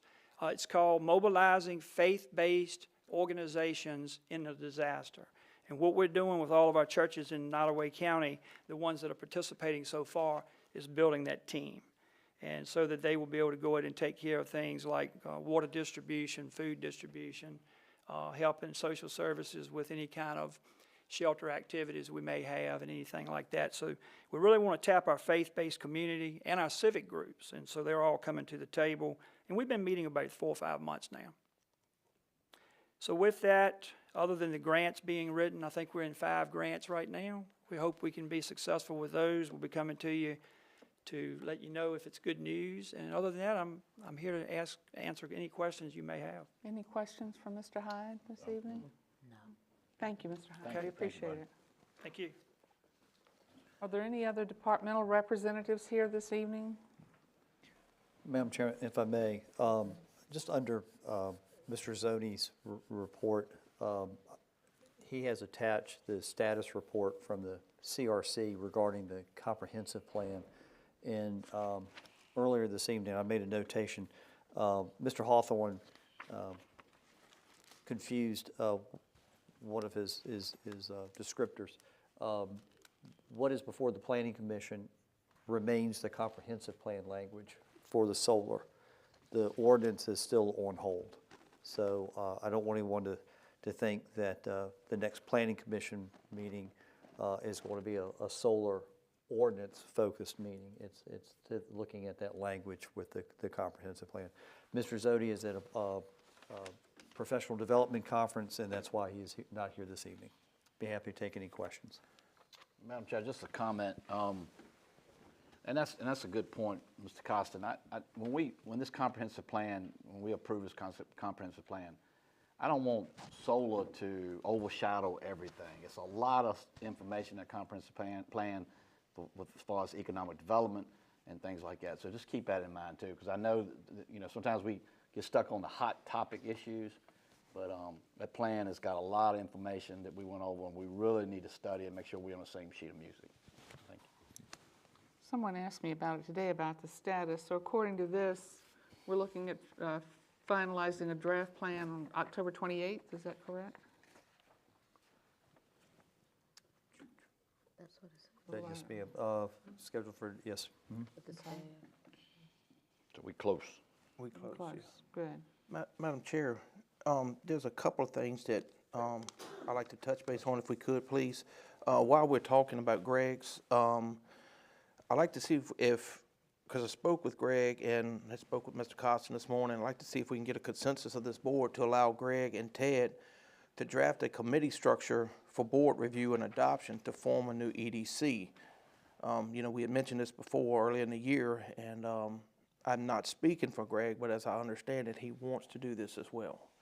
And what my thoughts is, if Ted and Greg draft it, they'll draft it whether it's as an advisory board or if it's, however they seem to best fit their needs. But it appears that that's something that they want. So I just wanted to know if we could get a consensus of that so they could move forward with that. One of the most important items in that is it kind of gives Mr. Zodi an idea of what the county's looking to spend in economic development moving forward. And it brings all the towns to the table like we had before. Is that what you understood too, Mr. Costin? Well, certainly I understood that Mr. Zodi, had expressed that. My only reservation has been the board's decision in the past not to move away from the committee structure and sit more as a committee of the whole. But again, as I've sometimes jokingly said, I'm just a hired help here. So whatever the board would direct, the staff will implement.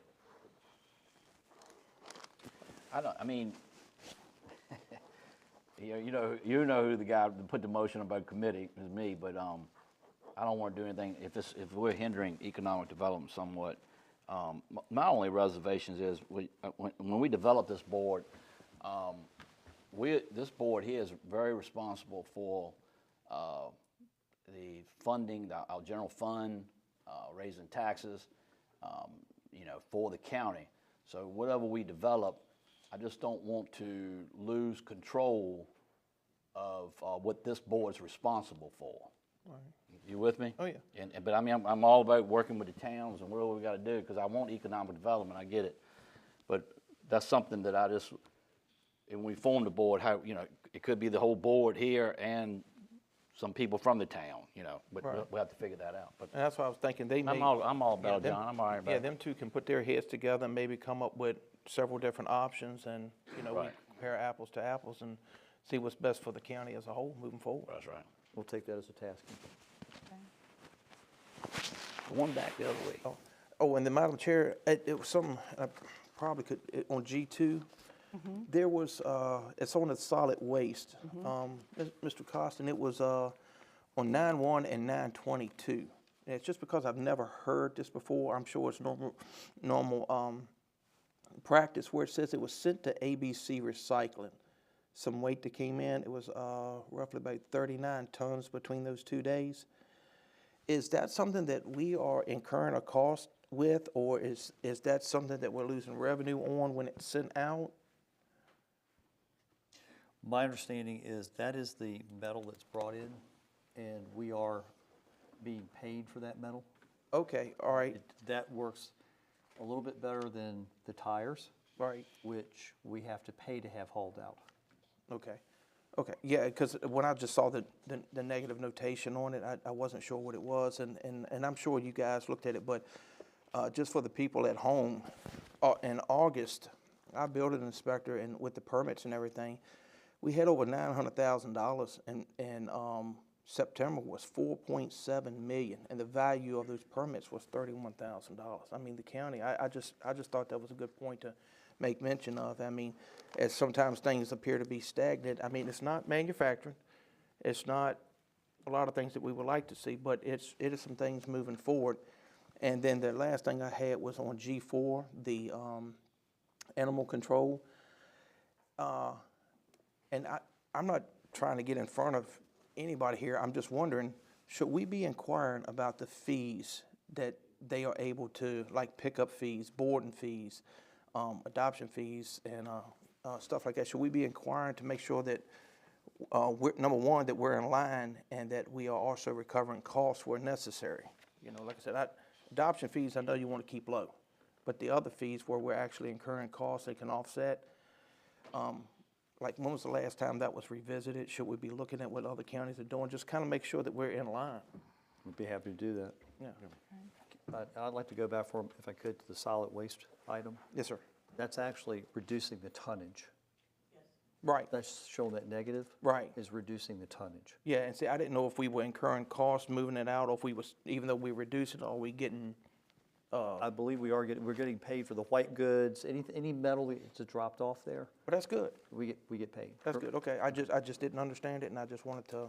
But that negative is actually on the tonnage. So when you look at your daily counts, because we have a cap on how much we can take in daily, if we go over that cap, but we're showing that we took out recycling, and we actually took out recycling that day, then we didn't go over the cap. Right. It's good. Thanks. Thank you, Madam Chair. All right. All right, we'll move on to constitutional officers' reports and comments. Ms. Watrous, do you have anything for us tonight? Yes. Leanne Watrous, our Commonwealth's attorney.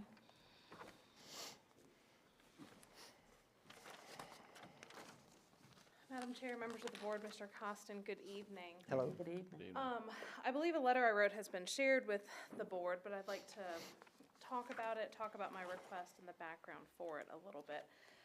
I will try to keep it short, but I am asking for a rather big ask, so I want to make sure I explain that. The Commonwealth's Attorney's Office is the staffing standards that are set by the State Compensation Board. Those are based off of, or their numbers take a look at, felony defendants and felony sentencing events that occur in circuit court. That is a process and a staffing standard formula that is being looked at and reconsidered because Commonwealth's attorneys are tasked with significantly more than simply prosecuting felonies in circuit court. By law, we're required to prosecute felonies, class 1, 2, and 3 misdemeanors we have the authority to be involved with, but we are not required to. I think that's why they do not fund us based off of misdemeanors. There's then a whole host of probably hundreds of other code sections that give different responsibilities to the Commonwealth's Attorney's Office. Our office staffing standards would call for 2.53 attorneys based off of the felonies that we handle in circuit court. County calls for over one administrative assistant. I recently took a look on the state court website under judicial planning. You can look at case statistics and case filings. Case filings are not a perfect way of looking at things, but it was the best way for me to compare apples to apples, compare our workload, our caseload to surrounding counties. And I took a look at Nottoway and then the counties that we touch: Prince Edward, Amelia, Dinwiddie, Lunenburg, and Brunswick. Filings are essentially in district court going to be charges, different criminal charges. In circuit court, it's mostly going to be charges, but occasionally you might have a bond appeal, something that was appealed from district court to circuit, anytime they give it a new case number. I used the criminal cases on the general district court that I was looking at.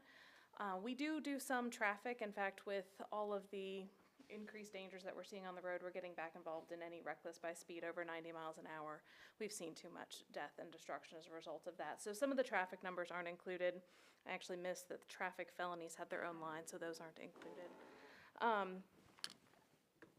Looking at the numbers and then comparing, I had my office call to the surrounding offices. The third page of the letter that you have, I tried to make a chart. I like charts. It makes things easy to look at them. And we figured out how many attorneys the different offices had, how many support staff. This does not include the victim witness program, either in Nottoway or in other localities, as it's its own program. And then I looked at the number of case filings. These numbers I checked even this evening. They're January through August of this year. Only circuit court had September, so I didn't want to muddy the waters with updating one but not the other two.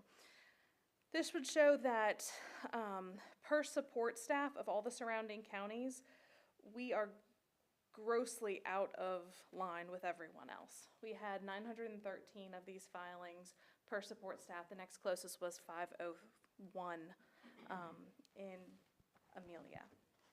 The average seems to be more around the 300s if you're looking at, or the median I should say, and the lowest was Lunenburg at 293.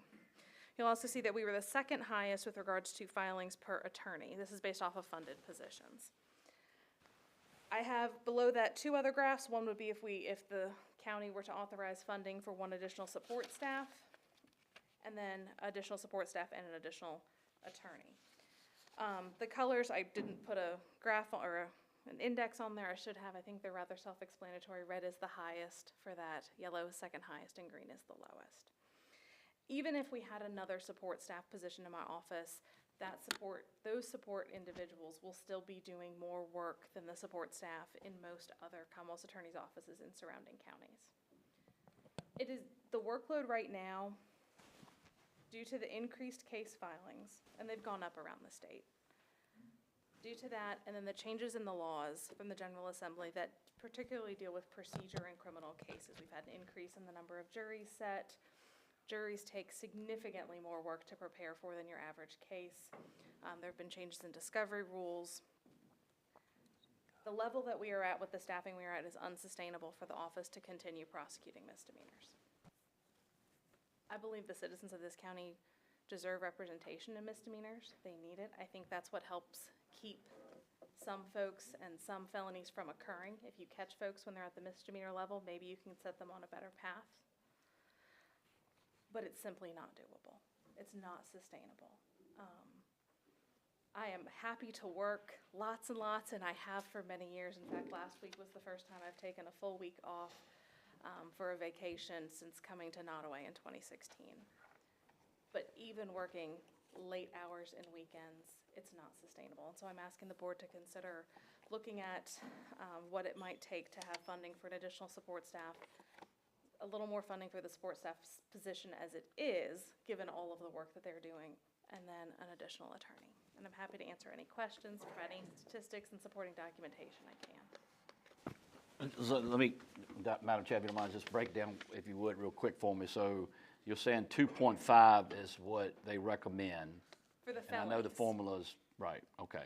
So, I'm sure that's the formula's off with the Sheriff's Department, all of them, I hear a lot about that. So you have right now, how many staff in your? So for attorneys, we have 2.6 basically. So we have the attorneys we need for felonies. Okay. And you're asking for another attorney? to help support the workload of the misdemeanors. Okay. So for example, in Nottoway, I'm looking at the, one of the filings from, or one of the statistics from the court website. Right. January through August of 2022, we had, in general district court, 114 felony filings and 316 misdemeanors. Okay, I got you. So basically, if we do it, have another position, it'll be fully funded by the county.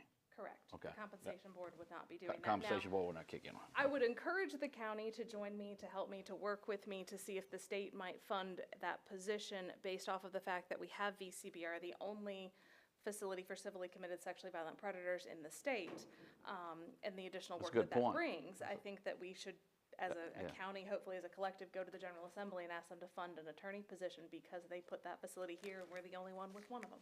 Right, that's right. And we did present that at the Dinwiddie Regional meeting, the information that you had given us.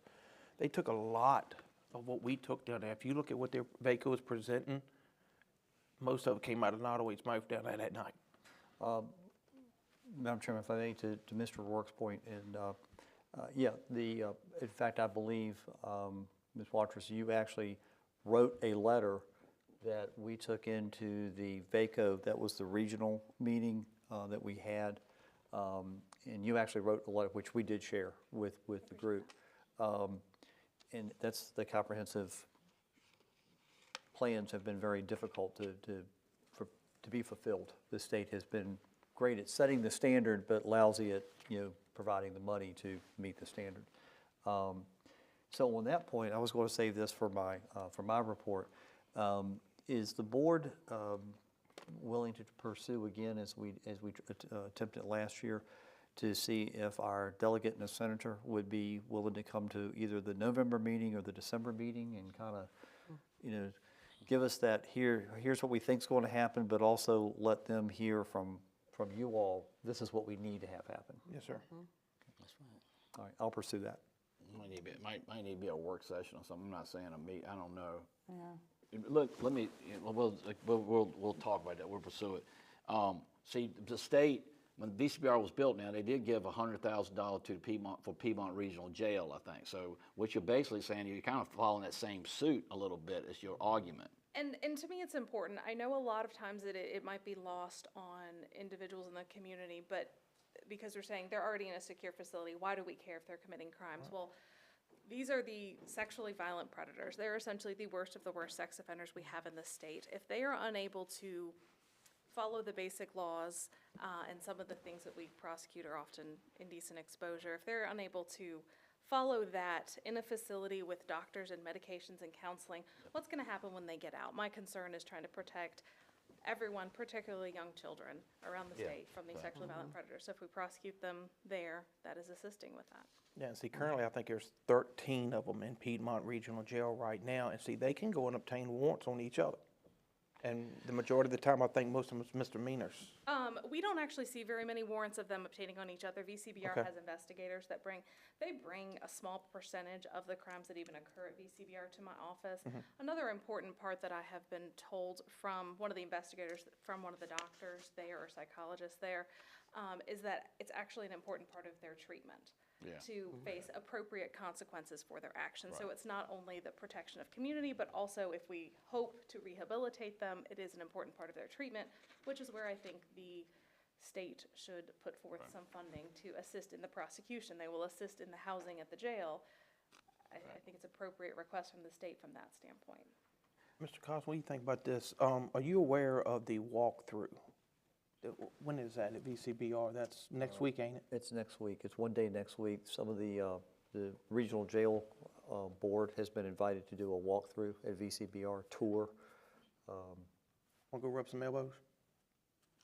Yeah, I was not aware of that. The invite was extended to the jail board because we house them at the jail. Right. And just so everybody knows, we pay that money up front, and Ms. Tucker, among others, is involved in processing a reimbursement from the state. So, but it's based on a per diem per prisoner. It's not like a big chunk of money. It's budgeted as a big chunk of money, but we never quite get all the money that they budget. But I'll let you know that date. Thank you, I appreciate that. I've Yeah, got- and I just feel like, Madam Chair, I mean, I'm not second guess, well, I am. I don't know if you bring a delegate or a senator in here and tell them you want more funding, I think you need to have a meeting in private first. I mean, he or she is not gonna commit in a public I would meeting. agree with that. Right. Anyway, if they did, yeah. My experience has been, yes, they will not commit. Right. But the public hears you tell them what the issues are. Right. And, Good points both ways. Both ways, yeah, I see it both ways too. All right, let's have a workshop on that. Thank you. Thank you. I guess we're not saying no, but we're not saying yeah. No. I would, in particular, ask you to really consider the support position. I got you. When I'm I with looked you. at those numbers, I was absolutely shocked. And Madam Chairman, members of the board, my first thought when I read the letter was, where's she going to put them? And we had that conversation. Yes. Oh, that's right, your office is not so big. Yes, and we are busting at the seams. However, I have some locations that I have figured out a way to, we're going to all be very close and very good friends, but to have desks and spots for folks if the board were to be able to fund additional positions. Thank you, Ms. Watkins. Thank you. Sheriff Jones, anything tonight? No? No other constitutional officers? All right. So we'll move on to unfinished business. Mr. Costin, appointments. Madam Chairman, yeah, we have just a couple items. We still have a couple positions open on the Planning Commission and on the South Central Workforce Development Board. We have an opportunity to appoint someone there. I think Mr. Rourke has been working on one position for the Planning Commission. Yes, sir. We can carry this on, or I'll carry it to next month, or a portion of it. Okay, we're actually blessed that her other half is here tonight, Mr. Pettis, but I'd like to move that Sandra Pettis be appointed to the Planning Commission for 4-year terms commencing October 1st, 2022. All right, we have a motion on the floor. We have a second? Second. Motion and a second. Any discussion? All in favor? Aye. Any opposed? Motion passes. Madam Chairman, On our intent would be to carry the board, to carry these items to the next month, the open items, the open appointments. Madam Chair, I'll talk to you about the workforce. I don't want to make an appointment this time, but the chairman asked that I serve on that committee. Okay, But we'll talk about it. all right. All right, and we'll carry these forward, right? All right, yes, ma'am. Okay, let's move on to new business. Mr. Costin, the annual VACO conference. Yes, ma'am. The annual VACO conference is coming up the weekend following the Veterans Day holiday, November 13, 14, 15 in Richmond Convention Center. We have been asked to put forward a voting credentials that's laid out in your packet. That's satisfactory to the board, then a motion to accept the voting credentials as presented would be in order. So move. Second. So I'm just asking, so so Mr. Vaughn be the alternate, okay, good, okay, I'm good with that. I just, my schedule's gonna be, it's gonna be tight, but anyway, I'll be there. okay. All right, we have a motion and a second to accept the voting credentials as presented by Mr. Costin. Is there any discussion? All in favor? Aye. Thank you. Any opposed? Thank you, Mr. Vaughn. Mr. Costin, District 1 Housing, Deed of Trust, L. Montgomery. Yes, Madam Chairman, members of the board, Mr. Lionel Montgomery, a recipient of the District 1 Housing Project, has met his financial obligations to the county, and the deed of trust on this property needs to be released. This is tied to the housing grant that we discussed earlier this evening, and you have a suggested motion there prepared by Ms. Tomer. Be happy to take any questions. Any questions? All right, so we'll need a motion to authorize the county attorney to prepare and file the certification and affidavit of satisfaction on the Montgomery property. Do we have a motion? So moved. I move. Second? Second. Any discussion? All in favor? Aye. Motion passes. Next item, consideration of tax refund ordinance. Mr. Costin? Yes, ma'am. You have in your packet information provided by the Commissioner of the Revenue, also citing state code. Historically, you all have had appear before you documentation for refunds of erroneous assessments. The state code allows for that to be handled administratively between the Commissioner of the Revenue and the Treasurer for up to $10,000. The Commissioner is proposing that process be initiated here in Nottoway with a limit of $2,500. If the board is inclined to follow that recommendation by the Commissioner, it will require the development and a public hearing of an ordinance which could be accomplished at the board's next meeting. Staff does recommend that opportunity be pursued, again with a limit of $2,500. I have spoken to the Treasurer. She is supportive of that, and as long as the board passes the ordinance. Be happy to take any questions you all have at this time. Any questions for Mr. Costin? No, ma'am. There's a suggested motion in the package if anyone wants to put a motion on the floor. Yes, ma'am. I move that the county staff undertake those steps necessary to put before the board at its next regular meeting an ordinance to allow the Treasurer and Commissioner of the Revenue to administratively refund citizens who have overpaid taxes due to incorrect assessments not exceeding $2,500 in reliance upon authority granted by Virginia Code Section 58.1-3981 in order to expedite refunds to citizens. I second that motion. All right, any discussion? All in favor? Aye. Any opposed? Motion passes.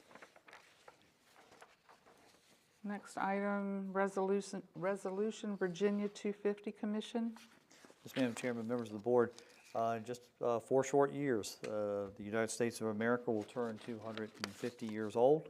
The celebration is starting to be planned, and this is a resolution that the board wishes to participate in that event by naming its historical, the Nottoway County Historical Association as its official Virginia America 250 Commission, with Mr. Zodi as the county's point of contact and lead on that group for that project. Be happy to take any questions you might have at this time. So are we looking for a motion to adopt this resolution? Yes, ma'am. All right. I so move, Madam Chair. All right, so we have a motion. Is there a second? Second. Is there any discussion? All in favor? Aye. Any opposed? The motion passes. The resolution as presented is adopted. All right. Mr. Costin, reconsideration of emergency declarations? Yes, ma'am. Following the historic ice storm in 2021, the board adopted a policy to declare a state of emergency anytime the governor declared a state of emergency where there would be impacts on Nottoway County. That's become a little difficult to maneuver and through in terms of what are impacts. We've had winter storms projected to dump 6 to 8 inches, and we might get an inch. And at other times we've had, I think Ian, this most recent hurricane was another example. We got some impacts, we got some rain. But we had more rain on a summer storm on a Friday night in August than this storm produced. So the staff would like to ask you to reconsider and basically repeal that directive. A lot has changed since that time. I've come on, I have an emergency management background in part with my land use planning experience. Mr. Hyde is here. Mr. Hyde's got more experience than you can shake a stick at. So I would like to think that we've proven ourselves in this area in terms of communicating to the board, keeping the citizens aware through, as Mr. Hyde was talking earlier, and Ms. Tucker, Facebook postings and the website, the meetings that have gone on with the first responders, the planning that's going on with the first responders, and the rest of the whole community, as they say in FEMA speak. It's all about the whole community. So we believe that we are in a situation where if the board is comfortable, it could rescind that so that we could take them as they come. Not every single governor's declaration will have an impact or a significant impact that has to be responded to. So like we have a suggested motion that would basically vacate that earlier decision. Be happy to take any questions, and of course Mr. Hyde's here to take questions as well. Any questions? Just a comment, Madam Chair. And I'm one of the ones who supported that. I mean, and Mr. Hyde and Mr. Costin and board members. You know, when that storm hit, I always struggle with that, buddy. You know, like when do you push the button?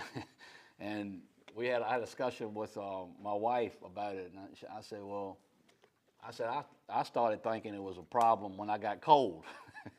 She said it was a problem when the electricity went out. I said, well, so I would have waited too long to push the button, if that makes any sense. So I struggle with that. So, but I do think we got the expertise around us now, and I definitely will lean on their opinions, Madam Chair. So I'll make that motion to repeal that. And I second that motion. All right, motion and a second. Any discussion? Madam Chair, one thing I'll say is, like Virginia Slims, we've come a long way. And I put I don't think you can advertise cigarettes in public. No, but, you know, I put that motion on the floor, and we all supported it, and we did the right thing then, and we're doing the right thing now. Yeah, good. All right, all in favor? Aye. Any opposed? The motion passes. Thank you.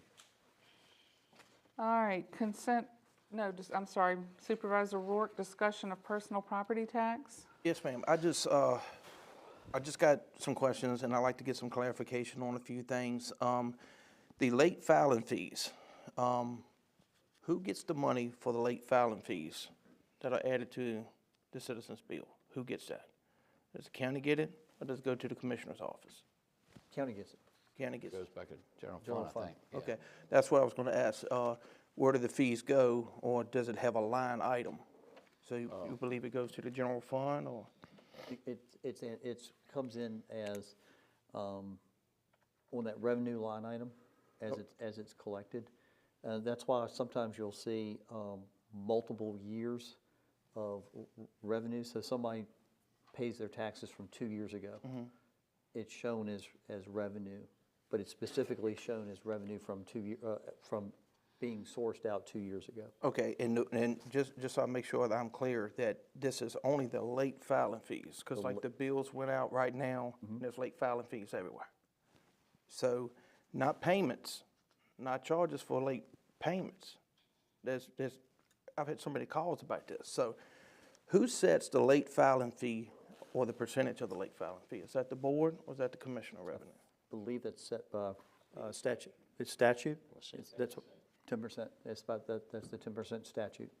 Okay. Now, do most other counties have it, these late fees?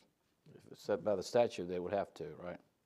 You can pass an ordinance. I think we've done some look at this because of the other item that was in my memo.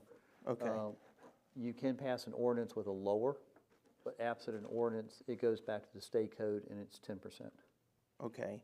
So. But the only thing about that, Mr. Rourke and members of the board, is that the statute provides that the same percentage has to be applied for delinquent as well as erroneous taxes. So most counties find that 10% is a better number because there's more money being charged for late taxes than are refunded in erroneous assessments.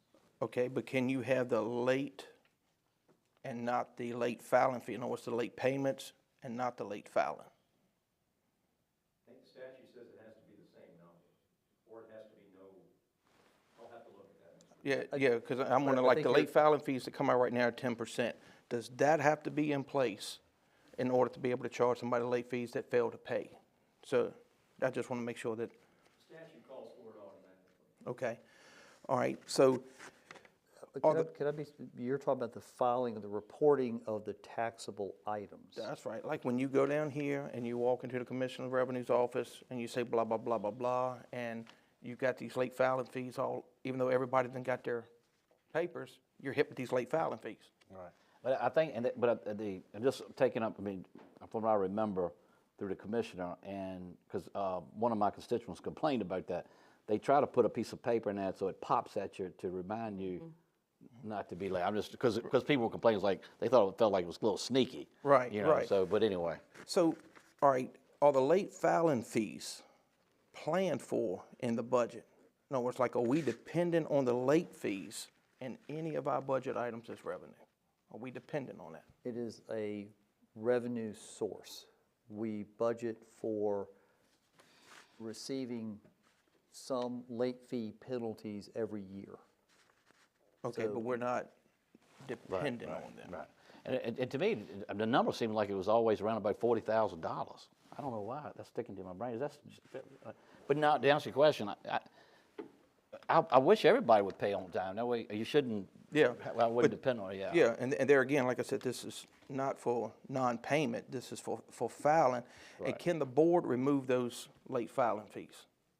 Now, keep in mind again, this is not about non-payment or late payment. This is the filing fees, the late filing. Can the board remove them?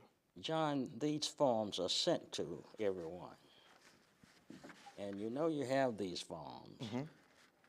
So if you don't send these forms back on time, or take them up there on time, then you get charged a filing fee. Okay, So I don't, But to answer your question, if it's statute, I don't know, you couldn't, I guess that's one thing we're gonna Because find out. and the reason why I asked is because I was told that Chesterfield does not have it. Now, I do not know that that's accurate. I did not check, that's just what I was told, okay? So, all right, you guys, here's the issue. As a former resident of Chesterfield, yeah, I was I gonna can tell tell them you, about Chesterfield they too. have it. Okay. I haven't had to pay it, Okay. but on the You forms. seem like you got some experience.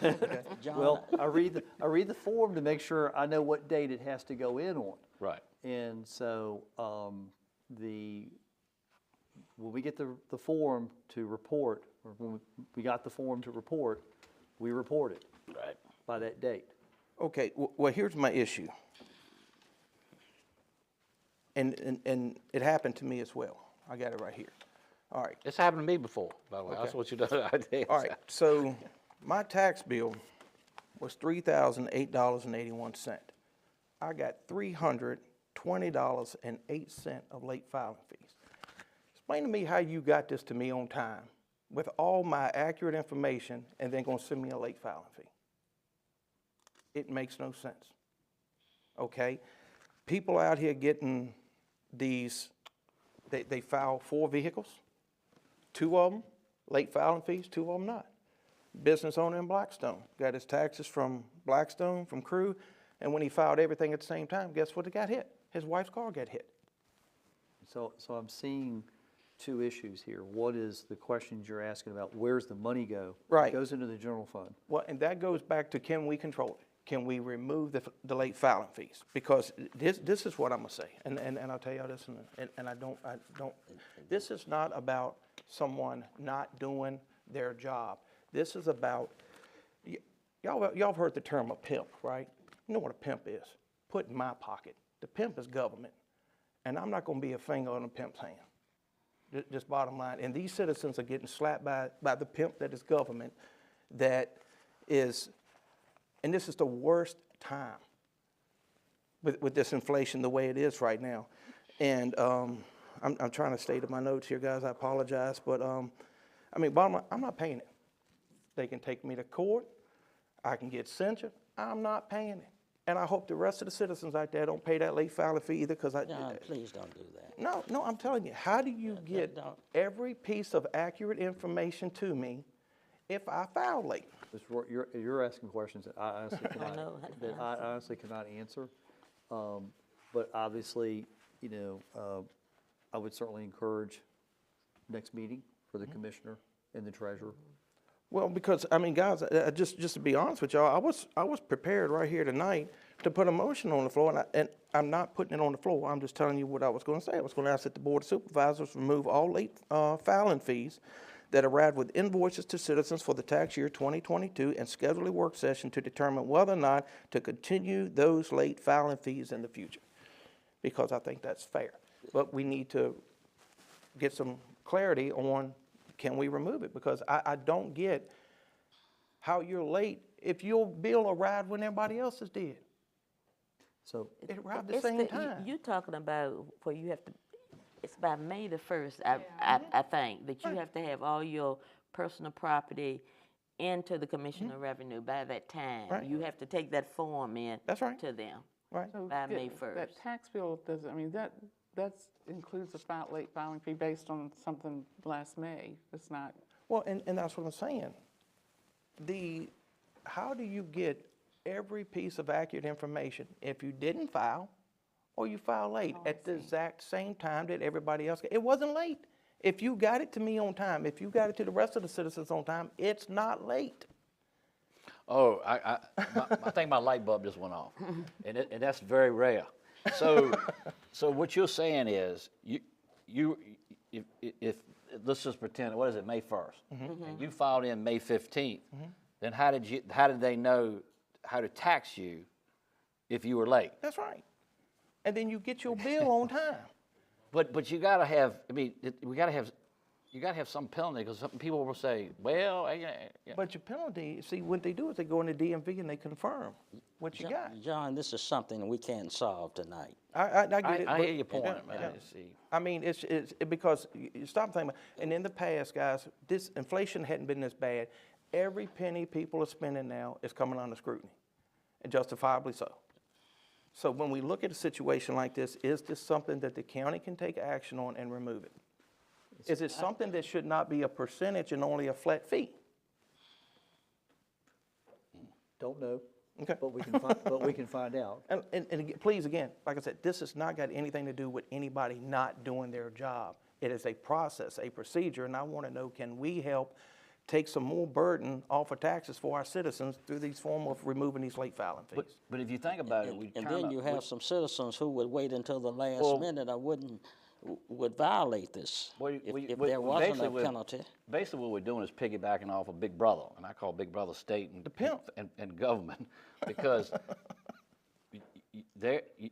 don't file your taxes to see what happens. That's right. I mean, there's got to be a penalty there. It has to be. But anyway, but I'm hearing you. Let's find some facts, I think. Yeah, Right. We're not gonna solve it. follow up on that for I'll us, follow Mr. up on that. Constant. Thank you. Okay, let's move on. Consent items, Mr. Constant, any Yes, ma'am, comments you this have the evening? cover memo in the packet from Ms. Tomer, and with a suggested motion. All right, do we have a motion to accept the consent items as presented? Madam Chair, I move that we accept the recommendation to amend the consent calendar for discussion of any particular item. All right, we have a motion on the floor. Is there a second? Second. Any discussion? All in favor? Aye. Any opposed? All right, motion passes. Any questions or comments about the correspondence and information items? All right, Mr. Constant, your report. Yes, ma'am. Highlighting very quickly the report.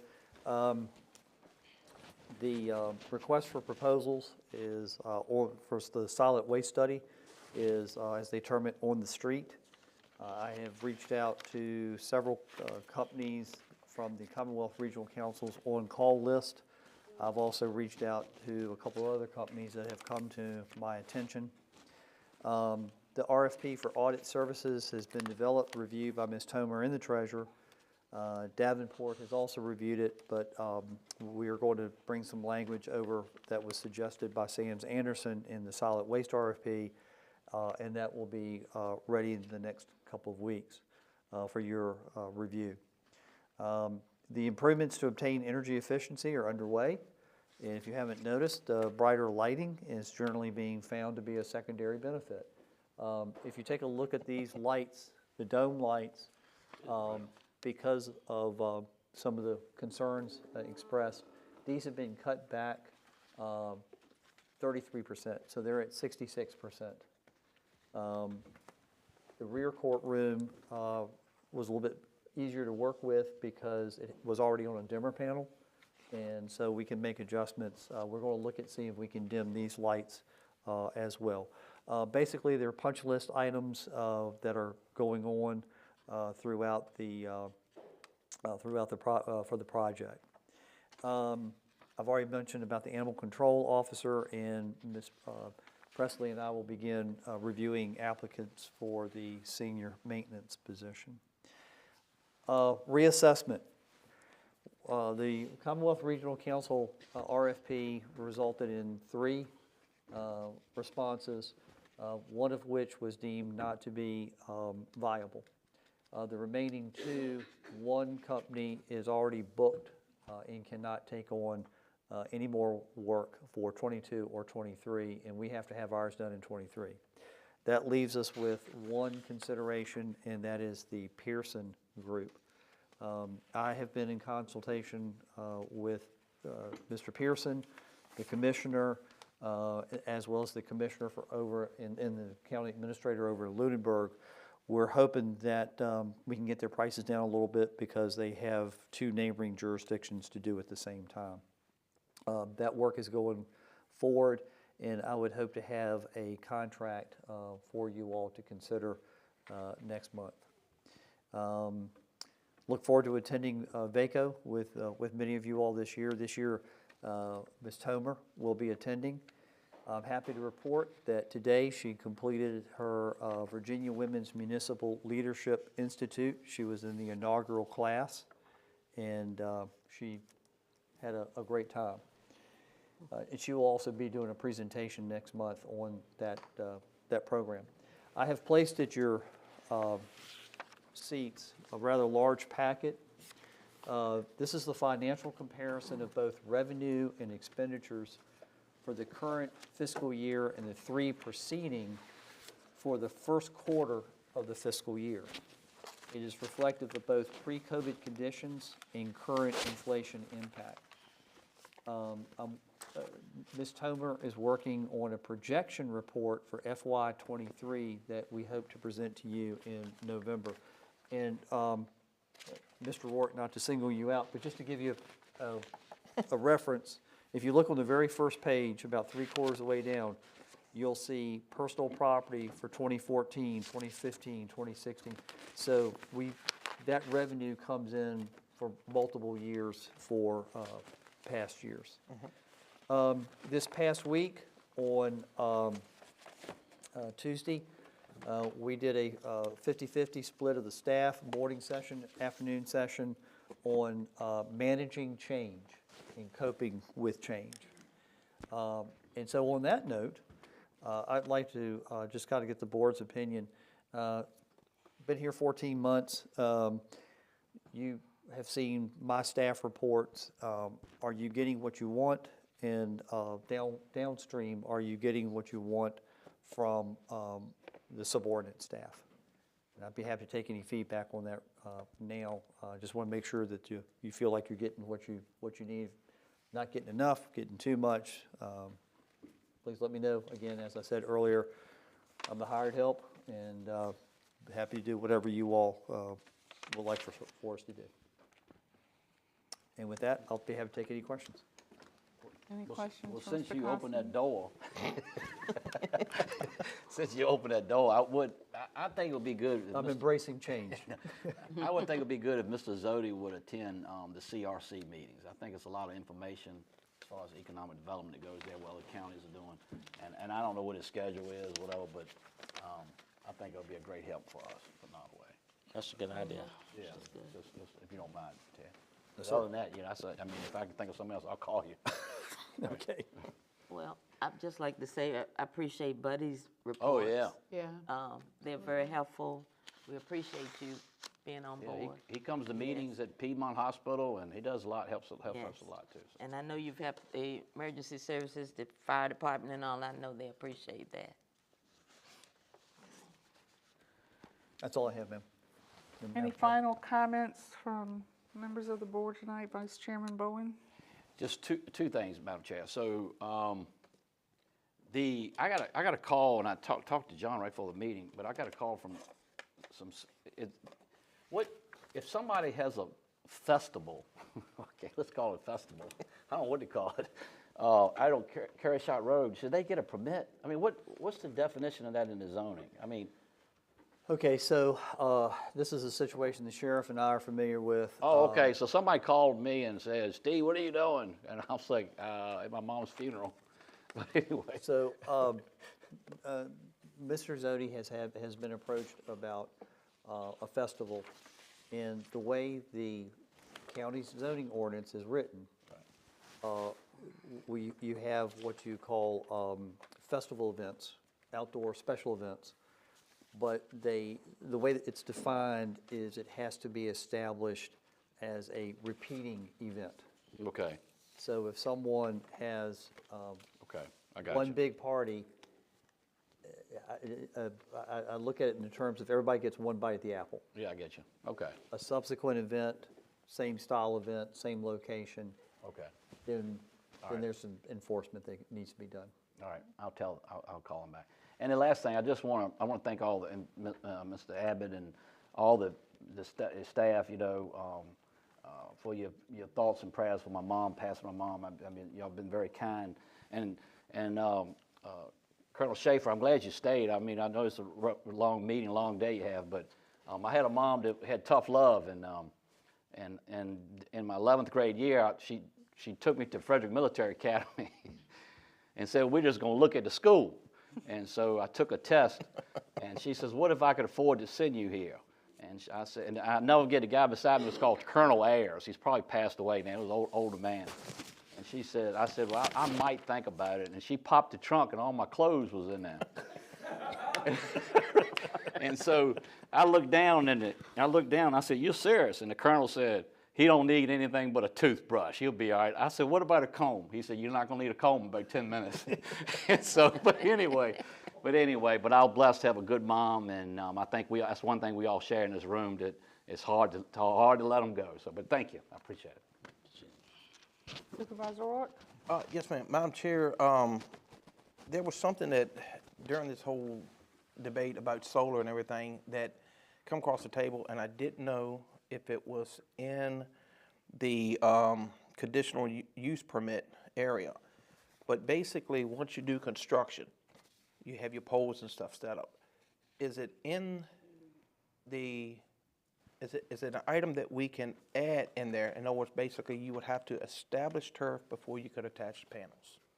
That can be established either as a condition on that particular permit or as a base requirement in the ordinance itself. This was something when we were at Roanoke and we sat with the gentleman from Louisa County. We found out he was from Louisa County. You know, I wasn't too kind. I went right to so how's that solar thing working out for you? And he talked, it was all about erosion. And he said basically they got, they wanted to start generating the revenue. They wanted to start generating the power. So they put the panels on before the ground had stabilized. And he said that would be their suggestion would be stabilize the ground, particularly at the lower topography, you know, as a filter, and set things up that way. Have grass growing before you put the panels up. Right, and I'm not signing off on solar. What I'm saying is, I believe because number one, you have to adopt your ordinance. Then number two, you have to look at your permits. And number three, if one is approved, I just think it's a good secondary measure that turf is established before the panels are installed. I think it's just another strengthening of our ordinance. So if y'all wanted to consider that and get any information and maybe address that, because be before us before you know it. But the sheriff had a statement in the newspaper this week. It was great about you know, locking your cars and everything. And you know, right. we are getting into the holiday season and stuff, and people are going to be going crazy. And I mean, just me personally, my family's been hit pretty hard. My niece was the one that was beat up in Blackstone a few weeks ago at the store. And then my wife and daughter had a firearm pulled on them in Lynchburg. But they're working on that. We've got some video. I showed y'all the picture tonight. But yeah, be very diligent. Be aware of your surroundings, and of course, don't ever hesitate. We got a wonderful sheriff's department, and our police departments around here are wonderful too. So if you see something, say something. Thank you. Thank you. Mrs. Simmons? I know, just looking forward to the conference. Mr. Vaughn? No. All right.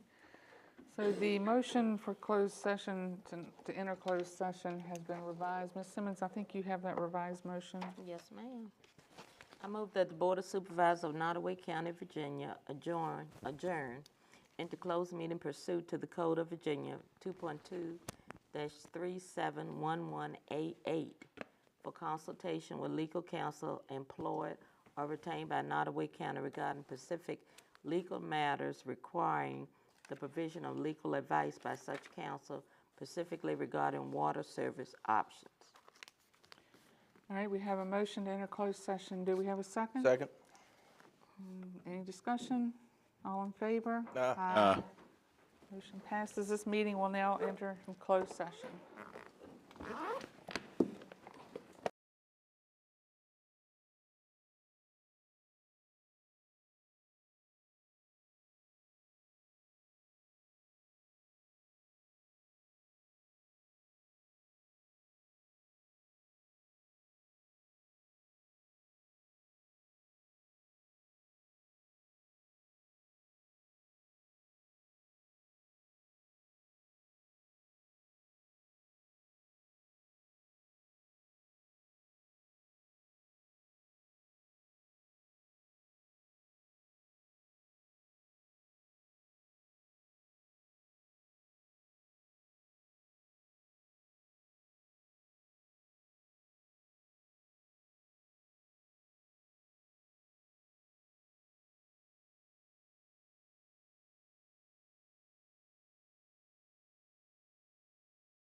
This meeting will now reconvene in open session. We have a motion for certification. Oh. Whereas the Nottoway County Board of Supervisors has convened an executive meeting on this date pursuant to the affirmative recorded vote and in accordance with the provisions of the Virginia Freedom of Information Act. And whereas 2.2-3712D of the Code of Virginia requires a certification by this Board of Supervisors that such executive meeting was conducted in conformity with Virginia law. Now, therefore, be it resolved that the Nottoway County Board of Supervisors hereby certifies to the best of each member's knowledge, 1, only public business matters lawfully exempted from open meeting requirements by the Virginia law was discussed in the executive meeting to which this certification resolution applies. And 2, only such public business matters as were identified in the motion convening the executive meeting were here discussed or considered by the Board of Supervisors. And 3, no action was taken in the executive meeting regarding the items discussed. All right, we have a motion for certification. Do we have a second? Second. Mr. Constant, will you roll call the board? Yes, ma'am. Supervisor Rourke, do you so certify? Yes. Supervisor Bowen, do you so certify? Yes.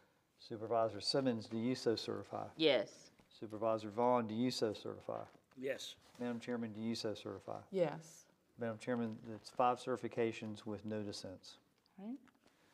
All right, do we have a motion to adjourn? So move. Second. All in favor? Aye. This meeting is now adjourned. Happy Thank you. Halloween. Good night, everybody. Thank you. Good night.